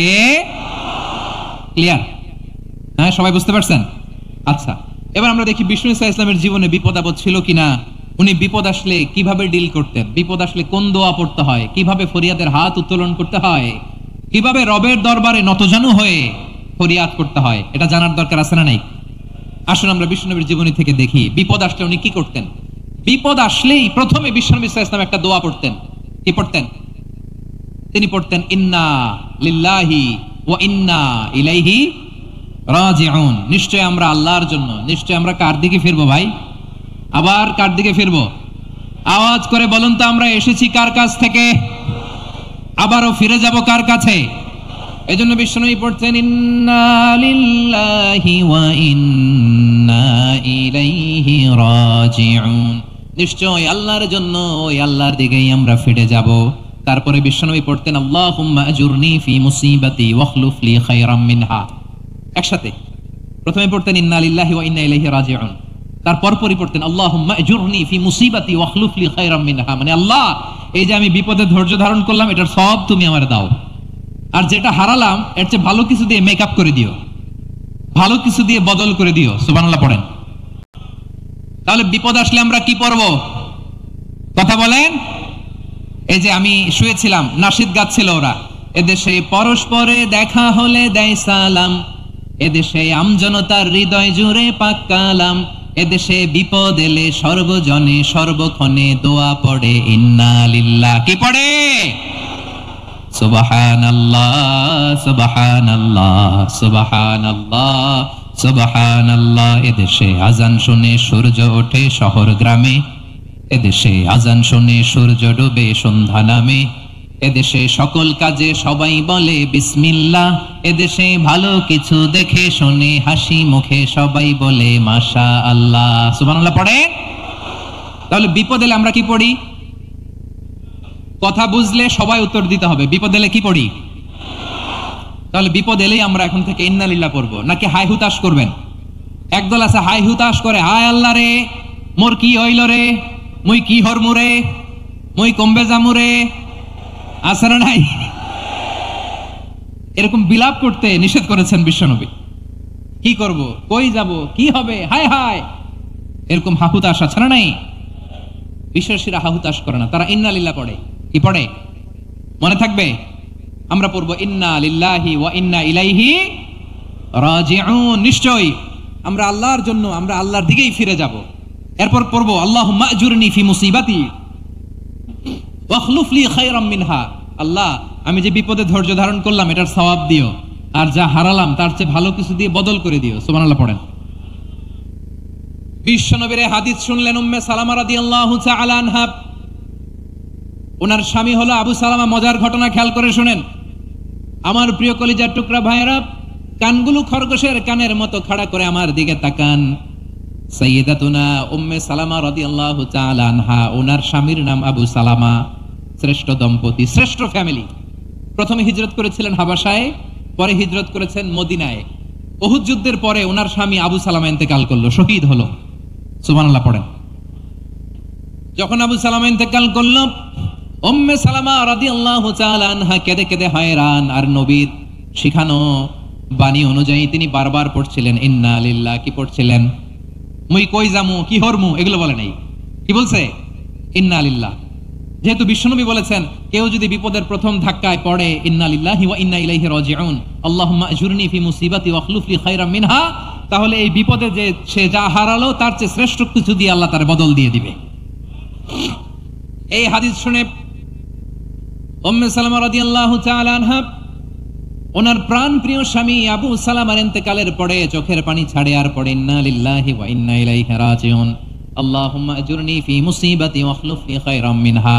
বারবার এই দোয়া পড়ে চোখের পানি ছাড়ে, এই দোয়া পড়ে চোখের পানি ছাড়ে। আর মনে মনে বলে আবু সালামার মতো ভালো মানুষ মদিনাতে নাই, আবু সালামার চেয়েও ভালো মানুষ মদিনাতে নাই। তার চেয়ে ভালো মানুষ কি করে আল্লাহ তাআলা আমারে দিবে, তার চেয়ে ভালো মানুষ তো আমি মদিনাতে দেখি না।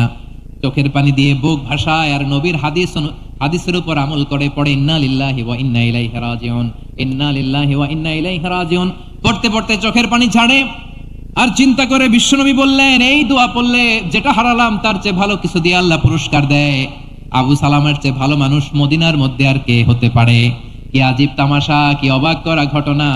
কিছুদিন পরে দেখা গেল সাইয়্যিদুল মুরসালিন রাহমাতাল লিল আলামিন স্বয়ং বিশ্ব নবী উম্মে সালামাকে বিয়ের প্রস্তাব পাঠিয়েছে। স্বয়ং বিশ্ব নবী উম্মে সালামা রাদিয়াল্লাহু তাআলা আনহাকে বিয়ের প্রস্তাব পাঠিয়েছেন। উনি রাজি হয়ে গেলেন, বিয়ে হয়ে গেল। উনি হয়ে গেলেন উম্মুল মুমিনিন, আমাদের মা, পুরো মুসলিম উম্মার মা। চিৎকার করে বলেন আল্লাহু আকবার। তাহলে আমার প্রাণপ্রিয় ভাইরা, বিপদে পড়লে আমরা পড়বো ইন্না লিল্লাহি ওয়া ইন্না ইলাইহি রাজিউন, আল্লাহুম্মা আজুরনি ফি মুসিবাতি ওয়াখলুফ লি খায়রাম মিনহা। পড়বেন? পড়বেন না? যারা যারা বিপদ আসলে এই দোয়াটা পড়বেন এখন থেকে আওয়াজ করে ইনশাআল্লাহ বলেন। যা হারাইছেন তার চেয়ে শ্রেষ্ঠ জিনিস দিয়ে বদলা দিবে কে? বিশ্বাস হয়? একটু সন্দেহ লাগে মনে হয়, একটু সন্দেহ আছে? যাদের বিশ্বাস হবে তাদের কি আল্লাহ উত্তম বদলা দেবে, ঠিক কিনা বলেন? তাহলে বিপদে পড়লেই প্রথমে আমরা এটা পড়ব। দোয়াগুলো যদি এখন মুখস্থ না হয়, এই যে রেকর্ডিং হচ্ছে পেয়ে যাবেন, কালকেই পেয়ে যাবেন। শুনে শুনে মুখস্থ করবেন। আমার মায়েরা, আমার বোনেরা, আপনাদের জন্য 3টি মাঠের অ্যারেঞ্জমেন্ট করা হয়েছে, আমি জানি। আপনারা এই দোয়াগুলো পড়বেন, আপনার স্বামীকে শেখাবেন, সন্তানকে শেখাবেন, আপনার পুরো পরিবারটাকে জান্নাতের টুকরো বানিয়ে দিবে কে? তাহলে বিপদ আসলে প্রথমে কি পড়তে হবে এটা জেনে গেলাম। এরপরে বিপদ আসলে নিজেকে কি করে আল্লাহর কাছে সঁপে দিতে হয় এটাও জানার দরকার আছে না নাই? বিপদে প্রথমে ইন্না লিল্লাহ পড়লাম, ধৈর্য ধারণ করলাম, বিপদ থেকে উদ্ধারের সর্বোচ্চ চেষ্টা করলাম। আমার কাজ যখন শেষ তখন আমি আমার এই বিষয়টা আল্লাহর কাছে সঁপে দিব।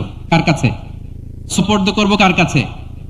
বিপদে বললে কেমন করে নিজেকে আল্লাহর কাছে সঁপে দিতে হয় আসুন সাইয়েদনা ইব্রাহিম আলাইহিস সালামের জীবনী থেকে জানি।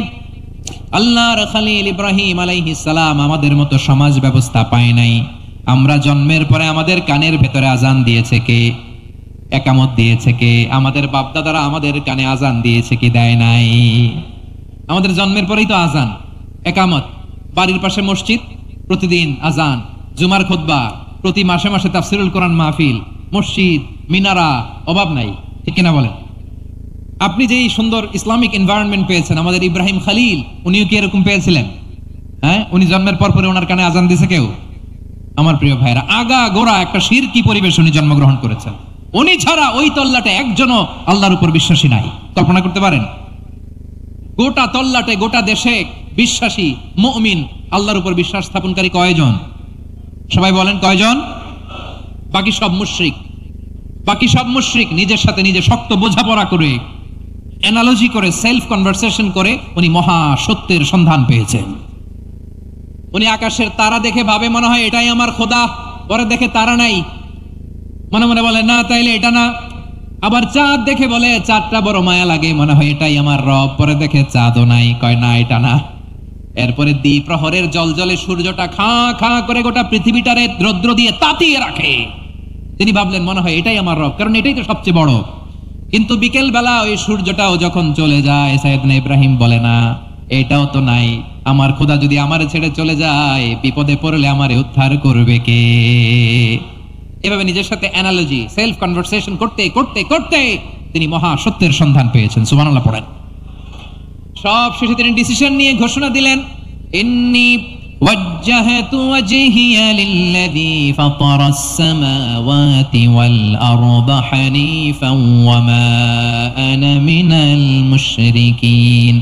নিশ্চয় আমি এমন সত্তার দিকে মনোনিবেশ করলাম, মুখাপেক্ষী হলাম, যিনি আকাশ বানিয়েছেন, জমিন বানিয়েছেন, আমি মুশরিক নই। সুবহানাল্লাহ। পারতেন? আপনি পারতেন? কেউ নাই, লক্ষ লক্ষ মুশরিক, আপনি একা।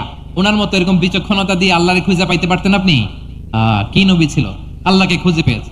যখন আল্লাহর ইবাদত শুরু করলো, এই কথা ছড়ায় পড়লো চারদিকে। নমরুদ সাইয়েদনা ইব্রাহিমকে ডেকে পাঠালেন। নমরুদ বলে, ইব্রাহিম তুমি নাকি মূর্তির পূজা না করে কোন নতুন রবের ইবাদত করো, কে তোমার রব? সাইয়েদনা ইব্রাহিম বললেন, রব্বি আল্লাযী ইউহয়ী ওয়া ইউমীত, আমি এমন রবের ইবাদত করি যিনি জীবন দেন, যিনি মৃত্যু দেন। নমরুদ বলে, তাই নাকি? তোমার রব জীবন দেয়, মৃত্যু দেয়, আর এটা তো আমি দেই, আমিও তো জীবন দেই, আমিও তো মৃত্যু দেই। সাইয়েদনা ইব্রাহিম বললেন, কেমন করে তুমি জীবন দাও, মৃত্যু দাও, একটু দেখাও তো। নমরুদ জেলখানা থেকে দুজন কয়েদিকে ডেকে আনলো। কয়েদি এনে অর্ডার করলো, একটাকে এখনই শিরোচ্ছেদ, হেড অফ, ডেথ পেনাল্টি, মৃত্যুদণ্ড দেয়া হলো। ফিনকি দিয়ে রক্ত বেরোলো। নমরুদ বলে, দেখো দুজনকে ধরে আনলাম, একজন কয়েদিকে দিলাম ডেথ পেনাল্টি, মৃত্যুদণ্ড, ওরে মৃত্যু দিলাম। আরেকজন যে দাঁড়িয়ে আছে, চাইলে ওরেও আমি মৃত্যুদণ্ড দিতে পারি, কিন্তু না, ওরে আমি দিব না, ওরে আমি বাঁচাইয়া দিলাম, ছেড়ে দিলাম, মানে জীবন দিলাম। দেখো ইব্রাহিম, তোমার চোখের সামনে একজন রে মৃত্যু দিলাম, আরেকজন রে জীবন দিলাম। আপাত দৃষ্টিতে তাই তো, একজন রে তো জীবন দিল, আরেকজন রে মৃত্যু দিল। সাইয়েদনা ইব্রাহিম এবার বিপাকে পড়ে গেলেন। কিন্তু এক একজন নবীকে আল্লাহ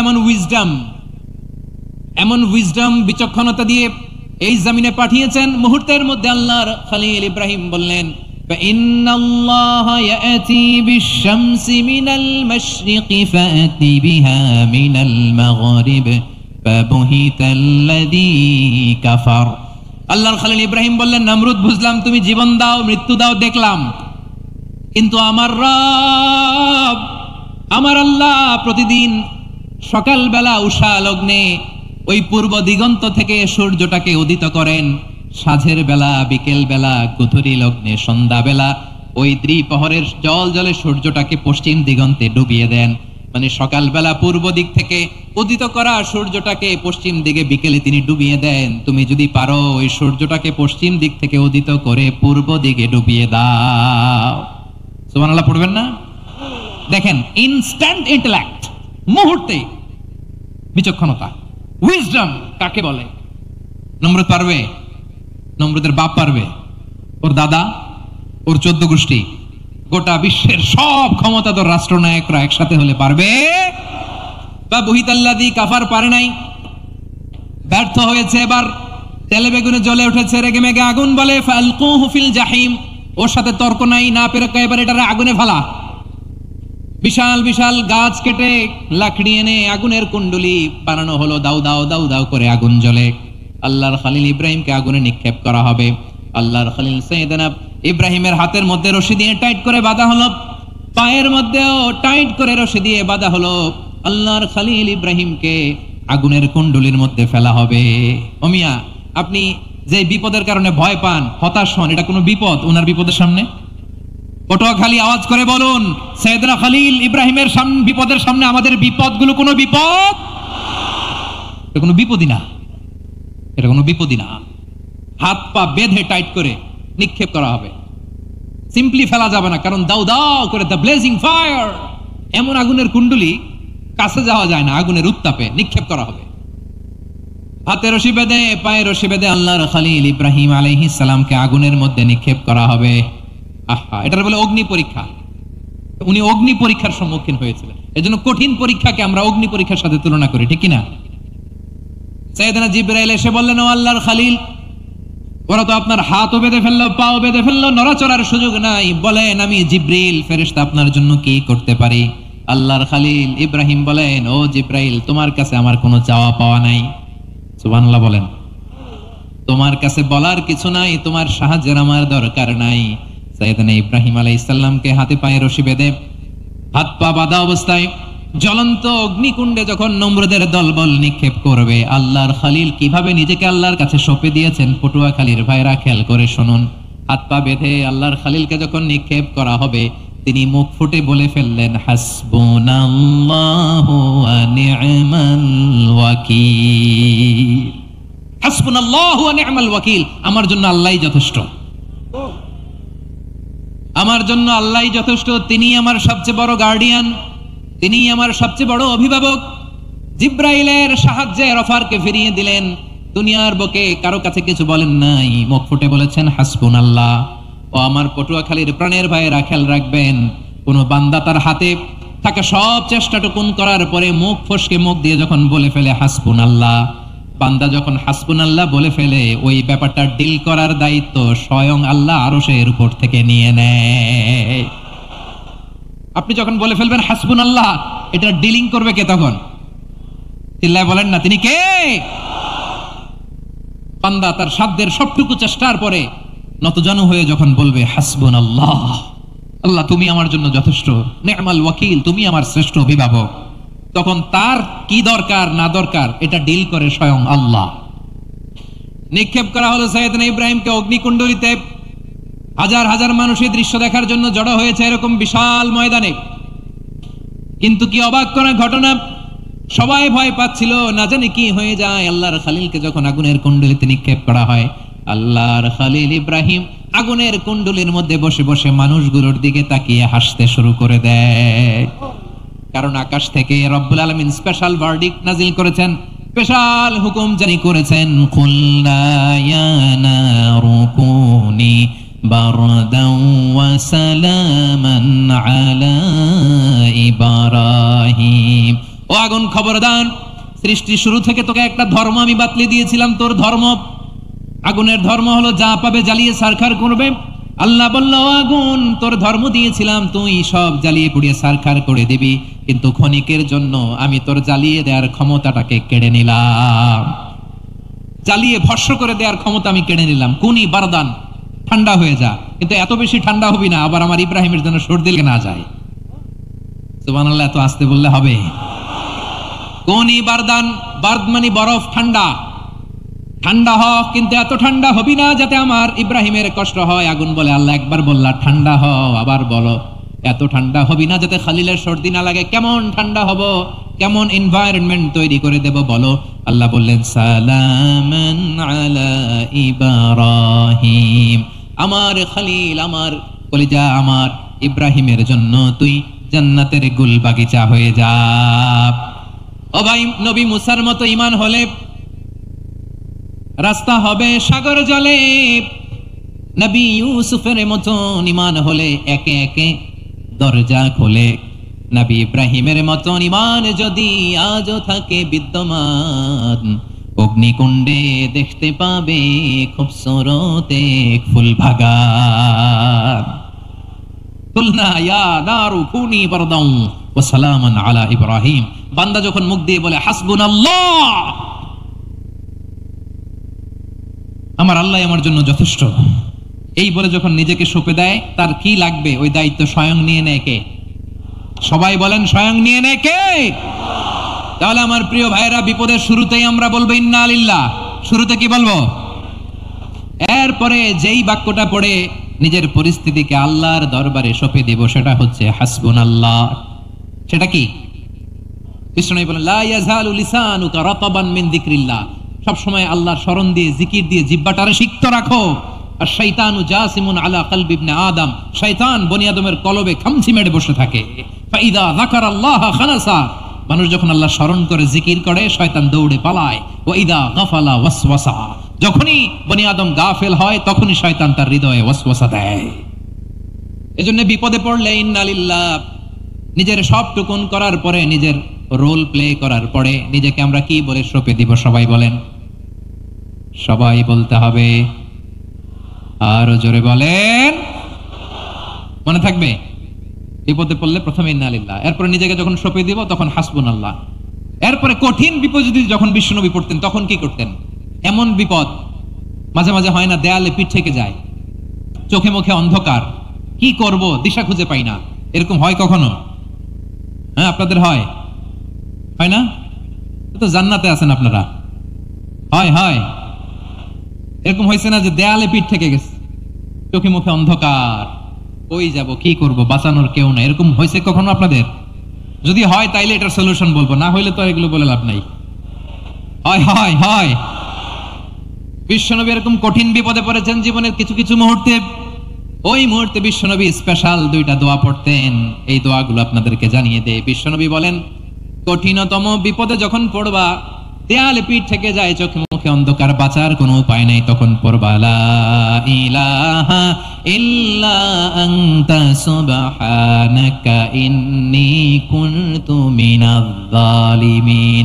আল্লাহ, তুমি ছাড়া কোনো ইলাহ নাই, তুমি পবিত্র, নিশ্চয় আমি জালিমদের অন্তর্ভুক্ত। সুবহানাল্লাহ বলেন। এই দোয়া সাইয়েদনা ইউনূস আলাইহিস সালাম পড়েছিলেন যখন মাছের পেটে ছিলেন। কিসের পেটে? এবং অনেক মুফাসসিরিন একরাম বলেছেন, অনেক আহলুল ইলমরা বলেছেন, এটা হচ্ছে ইসমে আজম। ইসমে আজম এমন দোয়া যেটা দিয়ে দোয়া করলে আল্লাহ দোয়া কবুল করে। কিন্তু এটা কোনটা, এটা নিয়ে ইখতিলাফ আছে। কোন কোন আহলুল ইলম বলেন এই লা ইলাহা ইল্লা আনতা সুবহানাকা ইন্নী কুনতু মিনাজ জালিমিন, এটা হচ্ছে ইসমে আজম। সাইয়েদনা ইউনূস আলাইহিস সালাম পড়েছেন। আপনারা পড়েননি? তুফান হইলে পড়েন না? আমাদের এলাকায় তো এটা খুব, এটার উপর ব্যাপক আমল আছে। পটুয়াখালীতে কি অবস্থা বলেন? পড়েন পড়েন পড়েন পড়েন। একটা গল্প শুনেছিলাম, পাক হানাদার বাহিনী যখন বাংলাদেশে অ্যাটাক করতো, ৭১ সালের ঘটনা বলতেছে, আমরা তো দেখি নাই, শুনছি আর কি। ৭১ যদি দেখতাম এতদিনে রাজাকার হয়ে যেতাম। আল্লাহ আমাদেরকে বাঁচাই দিছে, আল্লাহর মেহেরবানি, ঠিক কিনা বলেন?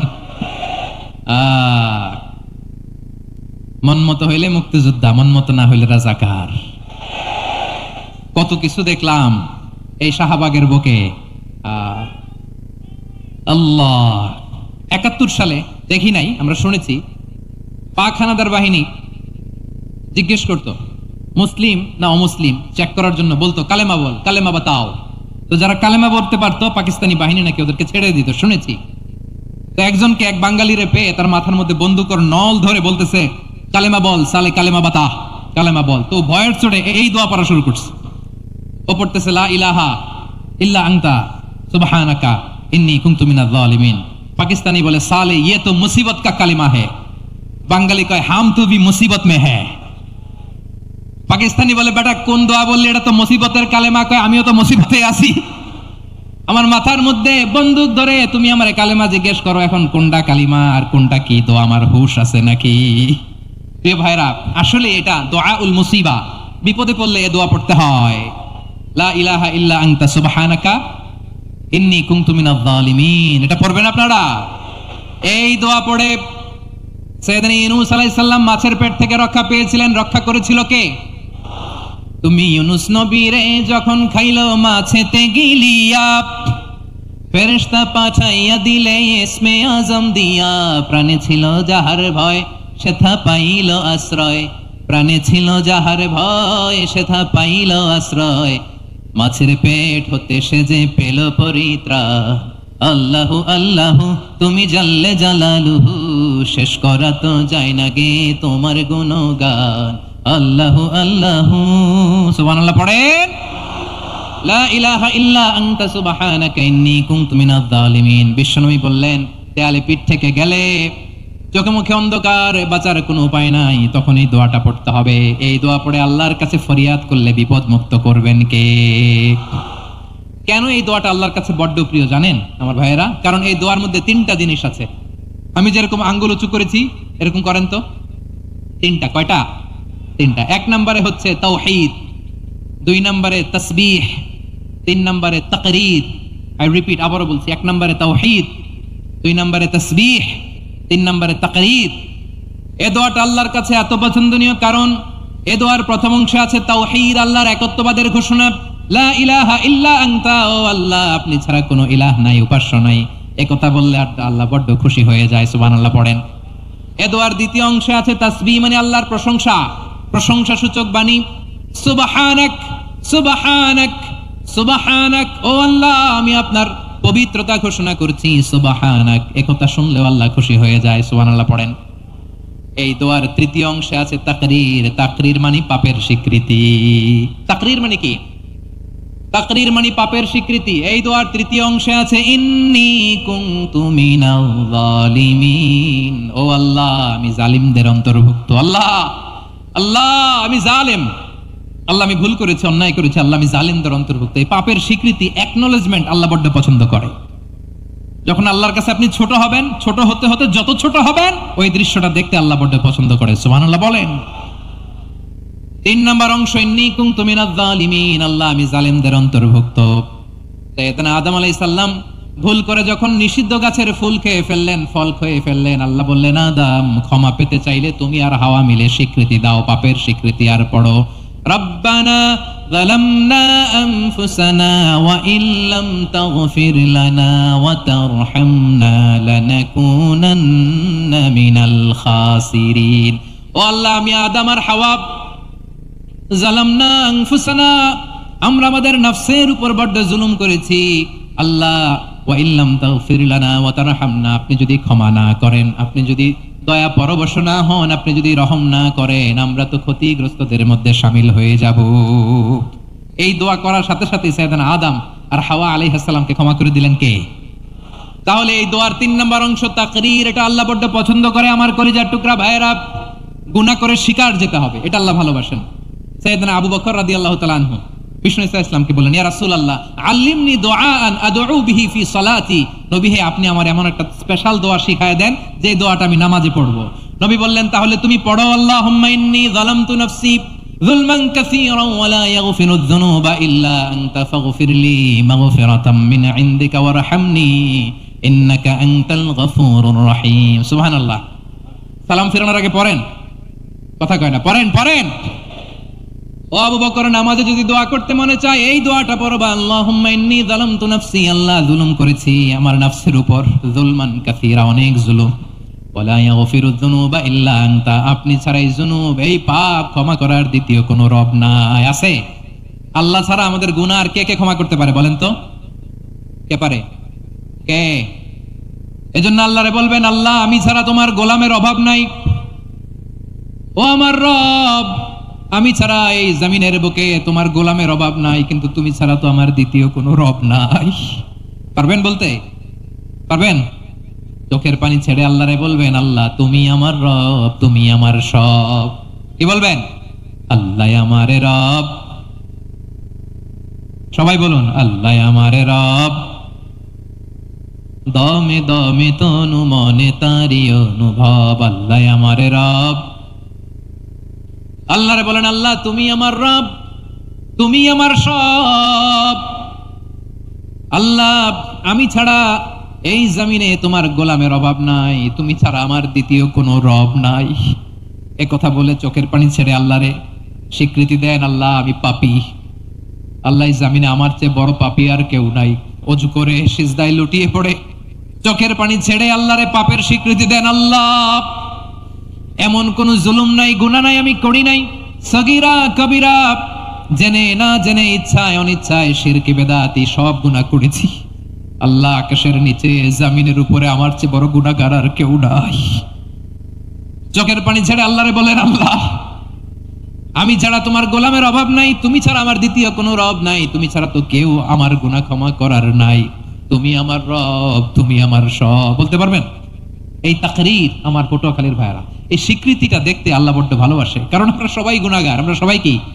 বিশ্বনবী বলেন কুল্লুকুম খাত্তাউন, বা বানি আদম, তোমরা সবাই পাপী। সবাই কি? সবাই পাপী। আমরা সবাই পাপী, আপন পাপের বাটখারা দিয়ে অন্যের পাপ মাপি। আমরা যে পাপী এটা ভাবতে মনে চায় না কারো, খালি অন্যের পাপ দেখি আমরা, এটা ভুল। ওর এই পাপ, ও পাপী, ও জালেম, ও জাহান্নামী, এরকম একটা টেন্ডেন্সি। আমার যে কি হালাত এটার খেয়াল নাই। খেয়াল করতে হবে যে আমি সবচেয়ে বড় পাপী, ঠিক কিনা বলেন? পাপ করি না এমন কেউ আছি? হ্যাঁ আছি। কেউ না জানলেও জানে কে আমার পাপের ঘটনা? আমার চেয়ে বড় পাপী কেউ নাই। একটা একটা করে আল্লাহ স্বীকার করি আমি পাপী, সব পাপের স্বীকৃতি দিলাম। পৃথিবী না জানুক আমি তো জানি, আমি কি পাপ করেছি, হায় আমার পাপের করলে বিচার, বাঁচার আমার নাই উপায়।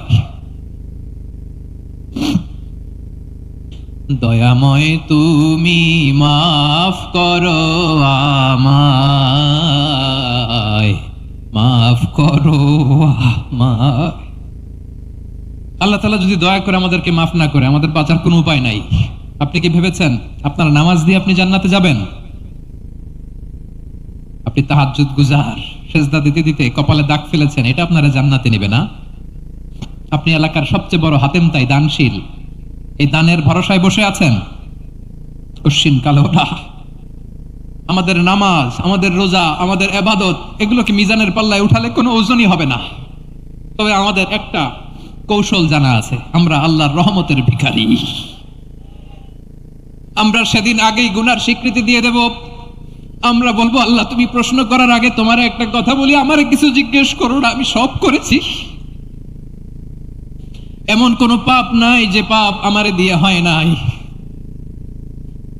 তোমার রহমত দিয়ে তুমি জান্নাতে পাঠাবা, তোমার দয়ায় জান্নাতে যেতে চাই, আমল দিয়ে না। পারবেন বলতে? কিয়ামতের দিন আমরা বলবো আল্লাহ আমার আমল দিয়ে জান্নাত চাই না, আমি তোমার দয়া দিয়ে জান্নাত চাই। তোমার দয়া ছাড়া আমার কোনো উপায় নাই। কারণ আল্লাহ যদি বিচার করে বাঁচার কারো উপায় নাই। আল্লাহ যদি বলে ফেলেন তুই এটা করলি কেন, ওখানে গেলি কেন, কোরআনে 1000 বার নিষেধ করলাম তারপরেও এই পাপে জড়ালি কেন, এরকম প্রশ্ন ছুড়ে দিলে আমার উত্তর আছে? বাঁচার কোনো উপায় আছে? রোজ হাসরে হে আল্লাহ আমার করোনা বিচার, আল্লাহ করোনা বিচার, বিচার চাহি না তব দয়া চাই, এ গুনাহগার আল্লাহ করোনা বিচার। আপনার আমল দিয়ে জান্নাতে যাবেন? কি দিয়ে যাবেন? আল্লাহর দয়া দিয়ে। আল্লাহর রহম আর দয়া ছাড়া কেউ জান্নাতের চেহারাও দেখতে পাবে না। আমার প্রিয় ভাইরা, এই দোয়া আল্লাহর কাছে পছন্দনীয় হওয়ার কারণ 3টা। দোয়ার প্রথম অংশে আছে তাওহীদ, আল্লাহর একত্ববাদের ঘোষণা। এই দোয়ার দ্বিতীয় অংশ আছে তাসবিহ, আল্লাহর প্রশংসাসূচক বাণী। এই দোয়ার 3 নাম্বার অংশ পাপের স্বীকৃতি। তাহলে আমরা সবাই গুনাহগার। আমরা আল্লাহর কাছে পাপের স্বীকৃতি দিয়ে বলবো, ও আল্লাহ ইন্নী কুনতু মিনাজ জালিমিন, আমরা জুলুম করেছি, পাপ করেছি, অন্যায় করেছি, আল্লাহ বুঝতে পারি নাই, শয়তানের ওয়াসওয়াসায় পড়ে, বন্ধুর পাল্লায় পড়ে, নফসের খায়েশ মিটাতে যে আল্লাহ করে ফেলেছি। তুমি গুনাহ না মাফ না করলে আমাদের গুনাহ মাফ করার দ্বিতীয় কেউ নাই, ঠিক কিনা বলেন? এভাবে অনুতপ্ত হয়ে যদি আল্লাহর কাছে দোয়া করেন, দেয়ালে পিঠ থেকে গেছে, কোনো রাস্তা নাই বের হওয়ার, ওই মুহূর্তেও আপনাকে বিপদ থেকে উদ্ধার করবে কে? বিশ্বনবী চরম বিপদে পড়লে 2টা দোয়া পড়তেন। প্রথম হলো এটা, লা ইলাহা ইল্লা আনতা সুবহানাকা ইন্নী কুনতু মিনাল জালিমিন। এই দোয়াটা আমরা বেশি বেশি পড়ব প্রিয় ভাইরা। রাজি আছেন? সবাই আওয়াজ করে পড়ুন ইনশাআল্লাহ। আমার প্রিয় ভাইরা, বিপদে পড়লে বিশ্বনবী আরো একটা দোয়া পড়তেন, লা ইলাহা ইল্লাল্লাহুল আযীমুল হালিম, লা ইলাহা ইল্লাল্লাহু রাব্বুল আরশিল আযীম, লা ইলাহা ইল্লাল্লাহু রাব্বুস সামাওয়াতি ওয়াল আরদি ওয়া রাব্বুল আরশিল কারীম। এই যে বললাম, রেকর্ড হয়ে গেছে। এখন তো আর ইনস্ট্যান্ট মুখস্থ না হলো, পরে মুখস্থ করে নেবেন। আল্লাহ ছাড়া কোনো উপাস্য নাই, তিনি সুমহান মহাসহিষ্ণু। আল্লাহ ছাড়া কোনো উপাস্য নাই, তিনি সুমহান আরশের অধিপতি। আল্লাহ ছাড়া কোনো উপাস্য নাই, তিনি আকাশের মালিক, জমিনের মালিক, তিনি সুবিশাল আরশের অধিপতি। সুবহানাল্লাহ পড়েন। এই দোয়াটা কেউ যদি পড়ে যদি এর ওসিলা করে দোয়া করে, তাকে বিপদ থেকে মুক্তি দেয় কে? মনে থাকবে আপনাদের? তাহলে বিপদের প্রথম ধাক্কায় কি যেন পড়তে হয়? ইন্না লিল্লাহ। তারপরে কি বলে আল্লাহর কাছে নিজেকে সঁপে দিতে হয়? দেয়ালে পিঠ থেকে গেলে লা ইলাহা ইল্লা আনতা সুবহানাকা ইন্নী কুনতু মিনাজ জালিমিন। দুই নাম্বার হচ্ছে লা ইলাহা ইল্লাল্লাহুল আযীমুল হালিম, লা ইলাহা ইল্লাল্লাহু রাব্বুল আরশিল আযীম, লা ইলাহা ইল্লাল্লাহু রাব্বুস সামাওয়াতি ওয়াল আরদি ওয়া রাব্বুল আরশিল কারীম। মনে থাকবে? ইনশাআল্লাহ বলেন সবাই, আওয়াজ করে সবাই ইনশাআল্লাহ। অনেক সময় এমন হয়, হঠাৎ বিপদের সম্মুখীন হই আমরা, রেডি হয়ে বের হয়েছে অফিসে, হঠাৎ অ্যাক্সিডেন্টে পড়ে যাই, হঠাৎ পেটের ব্যথায় অজ্ঞান, এরকম হয় না? আপনাদের হয় না? বিষ্ণু ইসলাম বলেন, আকস্মিক দুর্ঘটনার বিপদ থেকে যদি কেউ বাঁচতে চায়, সকাল সন্ধ্যা যেন প্রত্যেকে এই দোয়াটা পড়ে। সকালে যদি 3 বার পড়ে, সন্ধ্যা পর্যন্ত হঠাৎ বিপদ থেকে সে রক্ষা পাবে। To be protected from sudden calamity, sudden disaster, sudden calamity, হঠাৎ বিপদ, হঠাৎ ভয়ঙ্কর কোন আকস্মিক বিপদ থেকে আল্লাহ বাঁচায় দিবে। সকালে পড়লে সন্ধ্যা পর্যন্ত প্রোটেক্টেড, সন্ধ্যাবেলায় যদি 3 বার পরে সকাল পর্যন্ত প্রোটেক্টেড। সুবহানাল্লাহ পড়ে। দোয়াটা কি? দোয়াটা হচ্ছে বিসমিল্লাহিল্লাযী লা ইয়াদুররু মা ইসমিহি শাইউন ফিল আরদি ওয়ালা ফিস সামাই ওয়া হুয়াস সামিউল আলিম। ছোট না? অনেক ছোট, মুখস্থ করবেন। বিসমিল্লাহিল্লাযী লা ইয়াদুররু মা ইসমিহি শাইউন ফিল আরদি ওয়ালা ফিস সামা। ওই আল্লাহর নাম নিচ্ছি, যে আল্লাহর নামের বরকতে আকাশ জমিনের কোনো কিছু কারো কোনো ক্ষতি সাধন করতে পারে না। তিনি সর্বশ্রোতা, সর্বজ্ঞ। সুবহানাল্লাহ পড়েন। পড়বেন এই দোয়াটা, বিসমিল্লাহিল্লাযী লা ইয়াদুররু মা ইসমিহি শাইউন ফিল আরদি ওয়ালা ফিস সামাই ওয়া হুয়াস সামিউল আলিম। ফজরের পরে 3 বার, মাগরিবের পরে 3 বার যদি কেউ পড়ে, প্রোটেক্টেড, যে কোনো হঠাৎ বিপদ থেকে প্রোটেক্টেড। প্রোটেক্ট করেন কে? ওই আল্লাহর নাম নিচ্ছি, যে আল্লাহর নামের ওসিলায় আকাশ জমিনের কোনো কিছু কোনো ক্ষতি করতে পারে না। সুবহানাল্লাহ পড়েন। আচ্ছা, এবার আমাদের জীবনে দুশ্চিন্তা আছে না নাই বলেন? Tension, hyper tension, anxiety, depression, চিন্তা, টেনশন নাই, এরকম কে কে আছে দেখি? হাত তুলেন। ওই যে হাত তুলছে এক আল্লাহর ওলি, ওই যে। টেনশন নাই তোমার? মাশাআল্লাহ। চোটে, জোশের ঠেলায়, ধাক্কায় তুলে ফেলছে। সবার জীবনে টেনশন আছে না নাই? এই দুশ্চিন্তা, পেরেশানি, মারাত্মক পেরেশানি থেকে মুক্তি পাওয়ার জন্য বিষ্ণু ইসলাম 2টো দোয়া পড়তেন। কয়টা? অনেকগুলো পড়তেন। স্পেশাল 2টো দোয়া আজকে আপনাদের শেখায়া যাবো। শুনবেন না? কষ্ট হচ্ছে? সংক্ষিপ্ত মোনাজাত দিয়ে দেই। ওরে আল্লাহ, আমি তো 9:30 ক্রস করে ফেলছি মাসুদ ভাই, খেয়াল করি নাই। আরো কয়েক মিনিট? ঠিক আছে, ঠিক আছে। পেরেশানিতে পড়লে, টেনশনে পড়লে এই দোয়াটা, প্রিয় ভাইরা, বিষ্ণু ইসলাম যখন খুব বিপদে পড়তেন, দুশ্চিন্তা ওনাকে ঘিরে ধরতো, উনি পড়তেন ইয়া হাইয়ু ইয়া কাইয়ুম বিরহমাতিকা আস্তাগীথ, ইয়া হাইয়ু ইয়া কাইয়ুম বিরহমাতিকা আস্তাগীথ, ইয়া হাইয়ু ইয়া কাইয়ুম, হে শাশ্বত অবিনশ্বর, হে চিরঞ্জীব, বিরহমাতিকা আস্তাগীথ, তোমার রহমতের উসিলায় তোমার কাছে ফরিয়াদ করি। এটা পড়তেন। আবার আরেক বর্ণনায় এসেছে ইয়া হাইয়ু ইয়া কাইয়ুম বিরহমাতিকা আস্তাগীথ আসলিহ লি শা'নি কুল্লাহু ওয়ালা তাকিলনি ইলা নাফসি তারফাতা আইন। আসলিহ লি শা'নি কুল্লাহ, আল্লাহ আমার সবকিছু আপনি সেটেল করে দেন। আমাদের সব ঝামেলা সেটেল করে দিতে পারে কে? আমরা তো সেটেলমেন্টের জন্য ওএসপি সাহেবের কাছে যাই, ডিসি সাহেবের কাছে যাই, অমুক ভাইয়ের কাছে যাই, তমুক ভাইয়ের কাছে যাই। এই দোয়া পড়লে আরশের উপর থেকে আপনার ম্যাটার সেটেল করে দিবে কে? তাহলে পড়বেন ইয়া হাইয়ু, এ চিরঞ্জীব। হাইয়ু মানে চিরঞ্জীব, যিনি চিরকাল বেঁচে থাকবেন, মরবেন না। আল্লাহ মরবেন? তার কোনো লয় আছে? ক্ষয় আছে? সূরা আর-রহমানে আল্লাহ বললেন কুল্লু মান আলাইহা ফানি ওয়া ইয়াবকা ওয়াজহু রাব্বিকা যুল জালালি ওয়াল ইকরাম ফাবিআইয়ি আলাই রাব্বিকুমা তুকাল্লিবান। জমিনে যা আছে সব ফান, ভ্যানিশ হয়ে যাবে, নিশ্চিহ্ন হয়ে যাবে, শেষ হয়ে যাবে, সব বিলুপ্ত হয়ে যাবে। ইয়া হাইয়ু, আমার সাথে আওয়াজ করে পড়েন ইয়া হাইয়ু ইয়া কাইয়ুম ইয়া হাইয়ু ইয়া কাইয়ুম বিরহমাতিকা আস্তাগীথ আসলিহ লি শা'নি কুল্লা ওয়ালা তাকিলনি ইলা নাফসি তরফাতা আইন। এভাবে দোয়া করলে আপনাকে বিপদমুক্ত করবে কে? এই দোয়াটা কেন পছন্দ আল্লাহর কাছে? কারণ এখানে আল্লাহর দুইটা সুন্দর নাম আছে, গুণবাচক নাম, আল হাই, আল কাইয়ুম, এই দুটো নাম আছে এখানে। আবার এই দুইটা আয়াতুল কুরসির অংশ। আয়াতুল কুরসির শুরুতে এটা আছে না নাই? হ্যাঁ, আছে না নাই? 3 নাম্বার কারণ এটা ইসমে আজম। কোন দোয়াটা ইসমে আজম? যে দোয়া ওসিলায় দোয়া করলে আল্লাহ দোয়া ফেরায় না। অনেকগুলো মত আছে, সবচেয়ে ভ্যালিড মত হচ্ছে এটা, ইয়া হাইয়ু ইয়া কাইয়ুম, এর ওসিলা দিয়ে দোয়া করলে দোয়া কবুল করে কে? 2 নম্বরে বিশ্বনবী মারাত্মক বিপদে পড়লে আরেকটা দোয়া পড়তেন, আল্লাহুম্মা ইন্নী আবদুক। আগে দোয়াটা পড়ি, শুনেন। আল্লাহুম্মা ইন্নী আবদুক ওয়া ইবনু আবদিক ওয়া ইবনু আমাতিক নাসিয়াতি বিয়াদিক মাদিন ফিয়া হুকমুক আদলুন ফিয়া কাদাউক আসআলুকা বিকুল্লি ইসমিন হুয়া লাক সাম্মাইতা বিহি নাফসাক আও আনসালতাহু ফি কিতাবিক আও আল্লামতাহু আহাদাম মিন খালকিক আও ইস্তা'সারতা বিহি ফি ইলমিল গায়বি ইনদাক আন তাজআলাল কুরআনা রাবিআ কলবি ওয়া নূরা সাদরি ওয়া জালাআ হুজনি ওয়া যাহাবা হাম্মি। সুবহানাল্লাহ পড়েন। বিষ্ণু বলতেন, আল্লাহুম্মা ইন্নী আবদুক, ও আল্লাহ আমি আপনার গোলাম, ওয়া ইবনু আবদিক, গোলামের ঘরের গোলাম, ওয়া ইবনু আমাতিক, বাদীর ঘরের গোলাম। মানে আল্লাহ আমি আপনার গোলাম।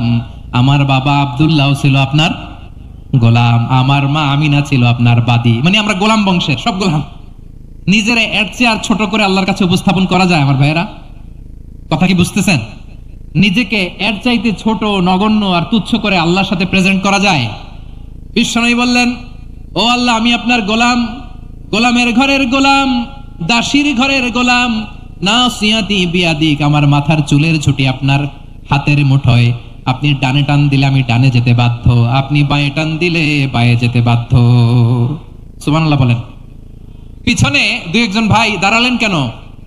হ্যাঁ, বসুন। জায়গা চেঞ্জ করতেছে, সেই দুপুর থেকে বসে আছে আমি জানি। মাশাআল্লাহ, কেউ 2-1 বেরিয়েছে, গ্যাপ পূরণ করতেছে। মাশাআল্লাহ। পড়েন সুবহানাল্লাহ আলহামদুলিল্লাহ লা ইলাহা ইল্লাল্লাহু মুহাম্মাদুর রাসূলুল্লাহ সাল্লাল্লাহু আলাইহি ওয়াসাল্লাম। বিশ্বনবী বললেন, আল্লাহ আমার মাথার চুলের ঝুঁটি আপনার হাতের মুঠোয়। আচ্ছা, এইভাবে কাকে ধরা হয়? যে খুব ছোট, ঠিক কি না? নিজেকে কত ছোট করলেন বিশ্বনবী। ও আল্লাহ আমার মাথার চুলের ঝুঁটি আপনার হাতের মুঠোয়, আপনি ডানে টানলে আমি ডানে যাব, বাঁয়ে টানলে বাঁয়ে যাব। আল্লাহ আসআলুকা বিকুল্লি ইসমিন হুয়া লাক নাসিয়াতি বিয়াদিক মাদিন ফিয়া হুকমুক, আপনার নির্দেশ আমার উপর কার্যকর হবেই হবে। আদলুন ফিয়া কাদাউক, আপনার ফয়সালা, যেই ফয়সালাই আপনি আমার জন্য করেন এটাই ইনসাফ। সুবহানাল্লাহ বলেন। আমরা আল্লাহর ফয়সালায় সন্তুষ্ট হতে চাই না। কত কমপ্লেইন, আল্লাহ তুমি এটা দিলা না, ওইটা পাইলাম না, ওইটা হইল না রে, এরকম অভিযোগ, কমপ্লেইন আমাদের আছে না নাই? আর বিশ্বনবী বলতেন, আদলুন ফিয়া কাদাউক, আল্লাহ আমার জন্য তোমার যেটা ফয়সালা এটাই সবচেয়ে শ্রেষ্ঠ ইনসাফ, এর চেয়ে ইনসাফ আর হতে পারে? এভাবে কায়মন বাক্যে আল্লাহর কাছে বিশ্বনবী দোয়া করতেন। এরপর বিশ্বনবী বলেন, আল্লাহ তোমার যত নাম আছে সব নামের ওসিলায় দোয়া করি, যে নাম তুমি আমাদেরকে জানিয়েছো, যে নাম তুমি আমাদেরকে জানাও নাই, যে নাম তুমি কোরআনে নাজিল করেছো, যে নাম নাজিল করো নাই, যে নাম শুধু নবীদেরকে জানিয়েছো। আর আল্লাহর এমন কিছু চমৎকার চমৎকার সুন্দর সুন্দর নাম আছে, এই নামগুলো রব্বুল আলামিন কাউকে জানাবে না। সুবহানাল্লাহ বলেন। আমরা তো 99 নাম জানি, 100 নাম জানি আল্লাহর, কিন্তু আল্লাহর এমনও কিছু নাম আছে যেগুলো আল্লাহ বিশ্বনবীরও জানায় নাই। এগুলো আল্লাহ ইলমুল গায়বে রেখে দিয়েছেন। দোয়ার সময় বলবেন, আল্লাহ তোমার যেই নামগুলো জানি, যেগুলো জানি না, যেগুলো কোরআনে আছে, যেগুলো নাই, যেগুলো নবীরে খাস ভাবে জানাইছে ওগুলোর উসিলায়, যেগুলো কোনোদিন জানাবাও না তোমার ওই নামের উসিলাও তোমার কাছে চাই। আল্লাহ কোরআনকে আমার হৃদয়ের বসন্ত বানাও, আমার বক্ষের জ্যোতি বানাও, আমার চিন্তা দুশ্চিন্তা তুমি দূর করে দাও।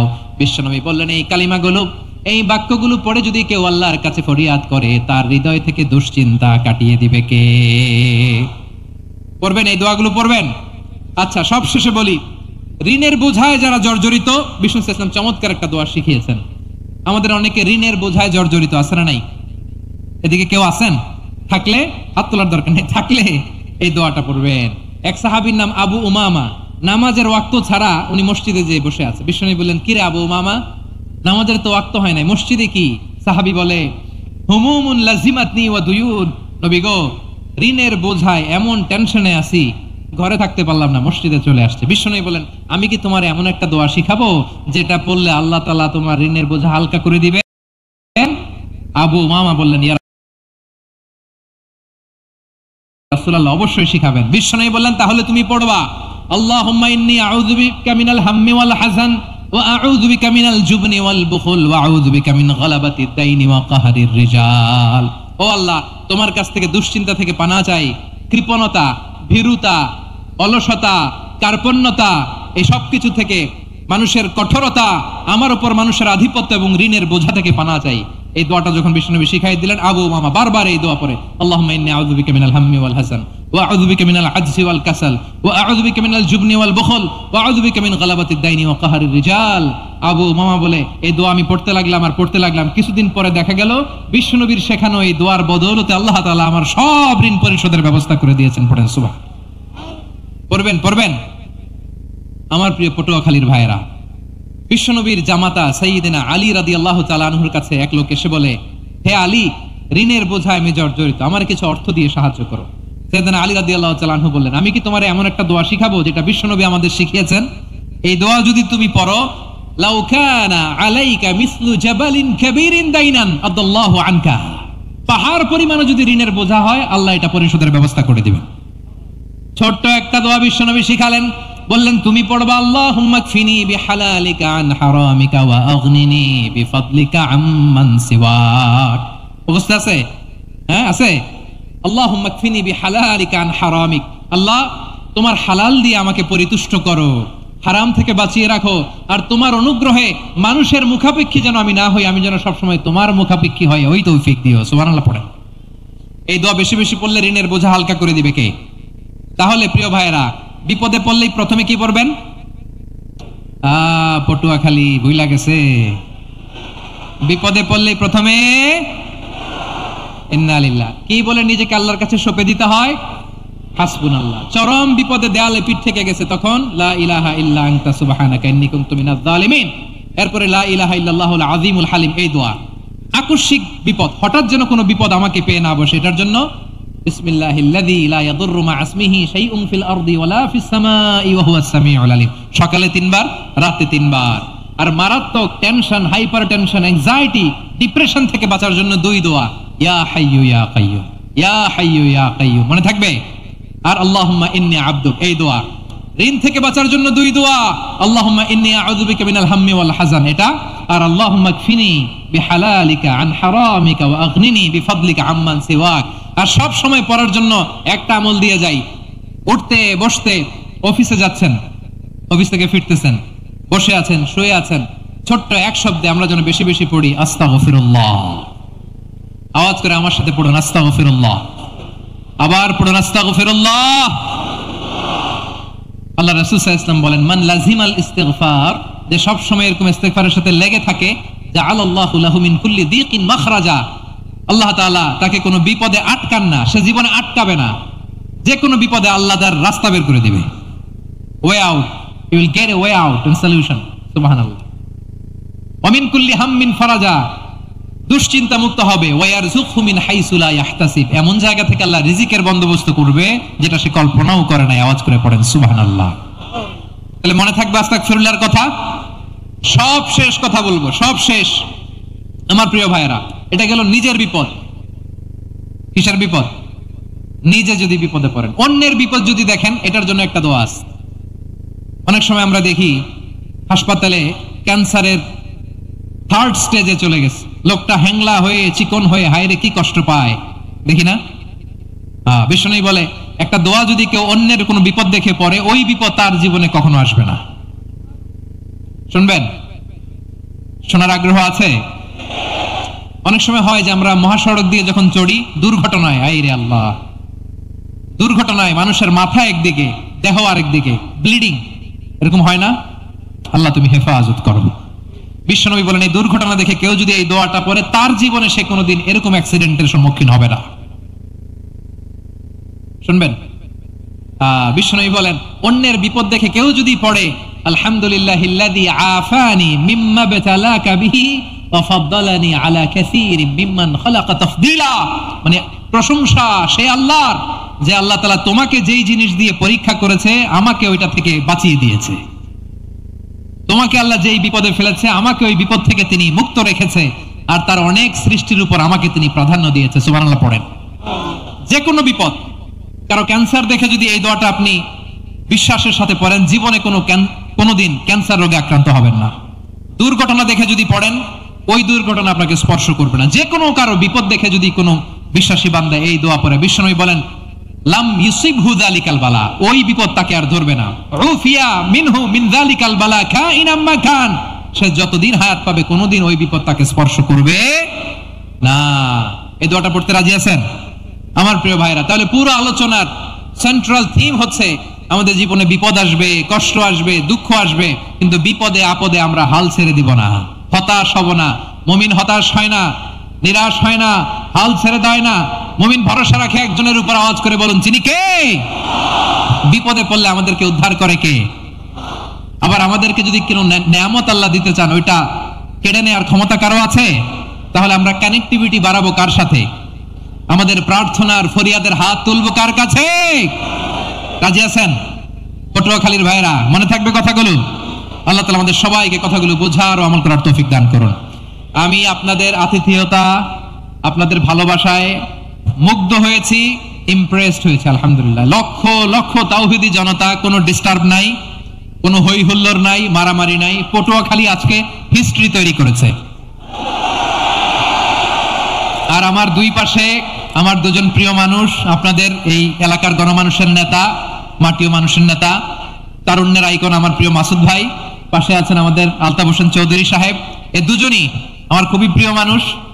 ওনারা অত্যন্ত বিচক্ষণতার সাথে এই দেশকে, জাতিকে ওনারা সার্ভ করেছেন, করবেন। আমরা ওনাদের জন্য দোয়া করি, আগামীর পথ চলা যেন ওনাদের সুন্দর হয়, আমরা বলি আমিন। ওনারা যেন বাংলাদেশকে লিড দিতে পারে, মিলেমিশে আমরা যেন একাকার হয়ে যেতে পারি, আমরা জাতীয় ঐক্যের বাংলাদেশ যেন দেখতে পারি। আল্লাহ তুমি তৌফিক দাও।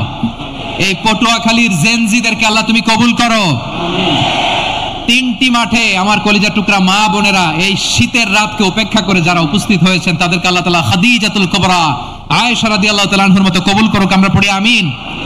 আমাদের ওয়েলফেয়ার ফাউন্ডেশনের চেয়ারম্যান আব্দুল্লাহ নাহিয়ান ভাই অনেক কষ্ট করেছেন, দোয়া চেয়েছেন, আল্লাহ ভাইকে কবুল করুক। অনেকের আব্বা আম্মা ইন্তেকাল করেছেন, দোয়া চেয়েছেন, আল্লাহ তাআলা জান্নাত নসিব করুক। আমাদের মোহতারাম চৌধুরী সাহেবের স্ত্রী, সম্মানিত সহধর্মিণী, তিনি থাইল্যান্ডে আছেন চিকিৎসারত। শুধু মাহফিলের জন্য উনি একদিনের সফরে উনি এসেছেন। আমরা ওনার জন্য শিফায়ে কামিলার দোয়া করি, আল্লাহ তাআলা শিফা নসিব করুক। প্রিয় ভাইয়েরা, সব সময় কোরআনের পক্ষে থাকেন, ইসলামের পক্ষে থাকেন, দেশের সার্বভৌমত্বের পক্ষে থাকেন। আবারও হয়তো আপনাদের সাথে দেখা হয়ে যাবে অন্য কোনো তাফসীরুল কোরআনের ময়দানে। সুবহানাকাল্লাহুম্মা বিহামদিকা আশহাদু আল্লা ইলাহা ইল্লা আনতা আস্তাগফিরুকা ওয়া আতুবু ইলাইক। রব্বানা ظلمنا أنفسنا وإن لم تغفر لنا وترحمنا لنكونن من الخاسرين. ربنا آتنا في الدنيا حسنة وفي الآخرة حسنة وقنا عذاب النار.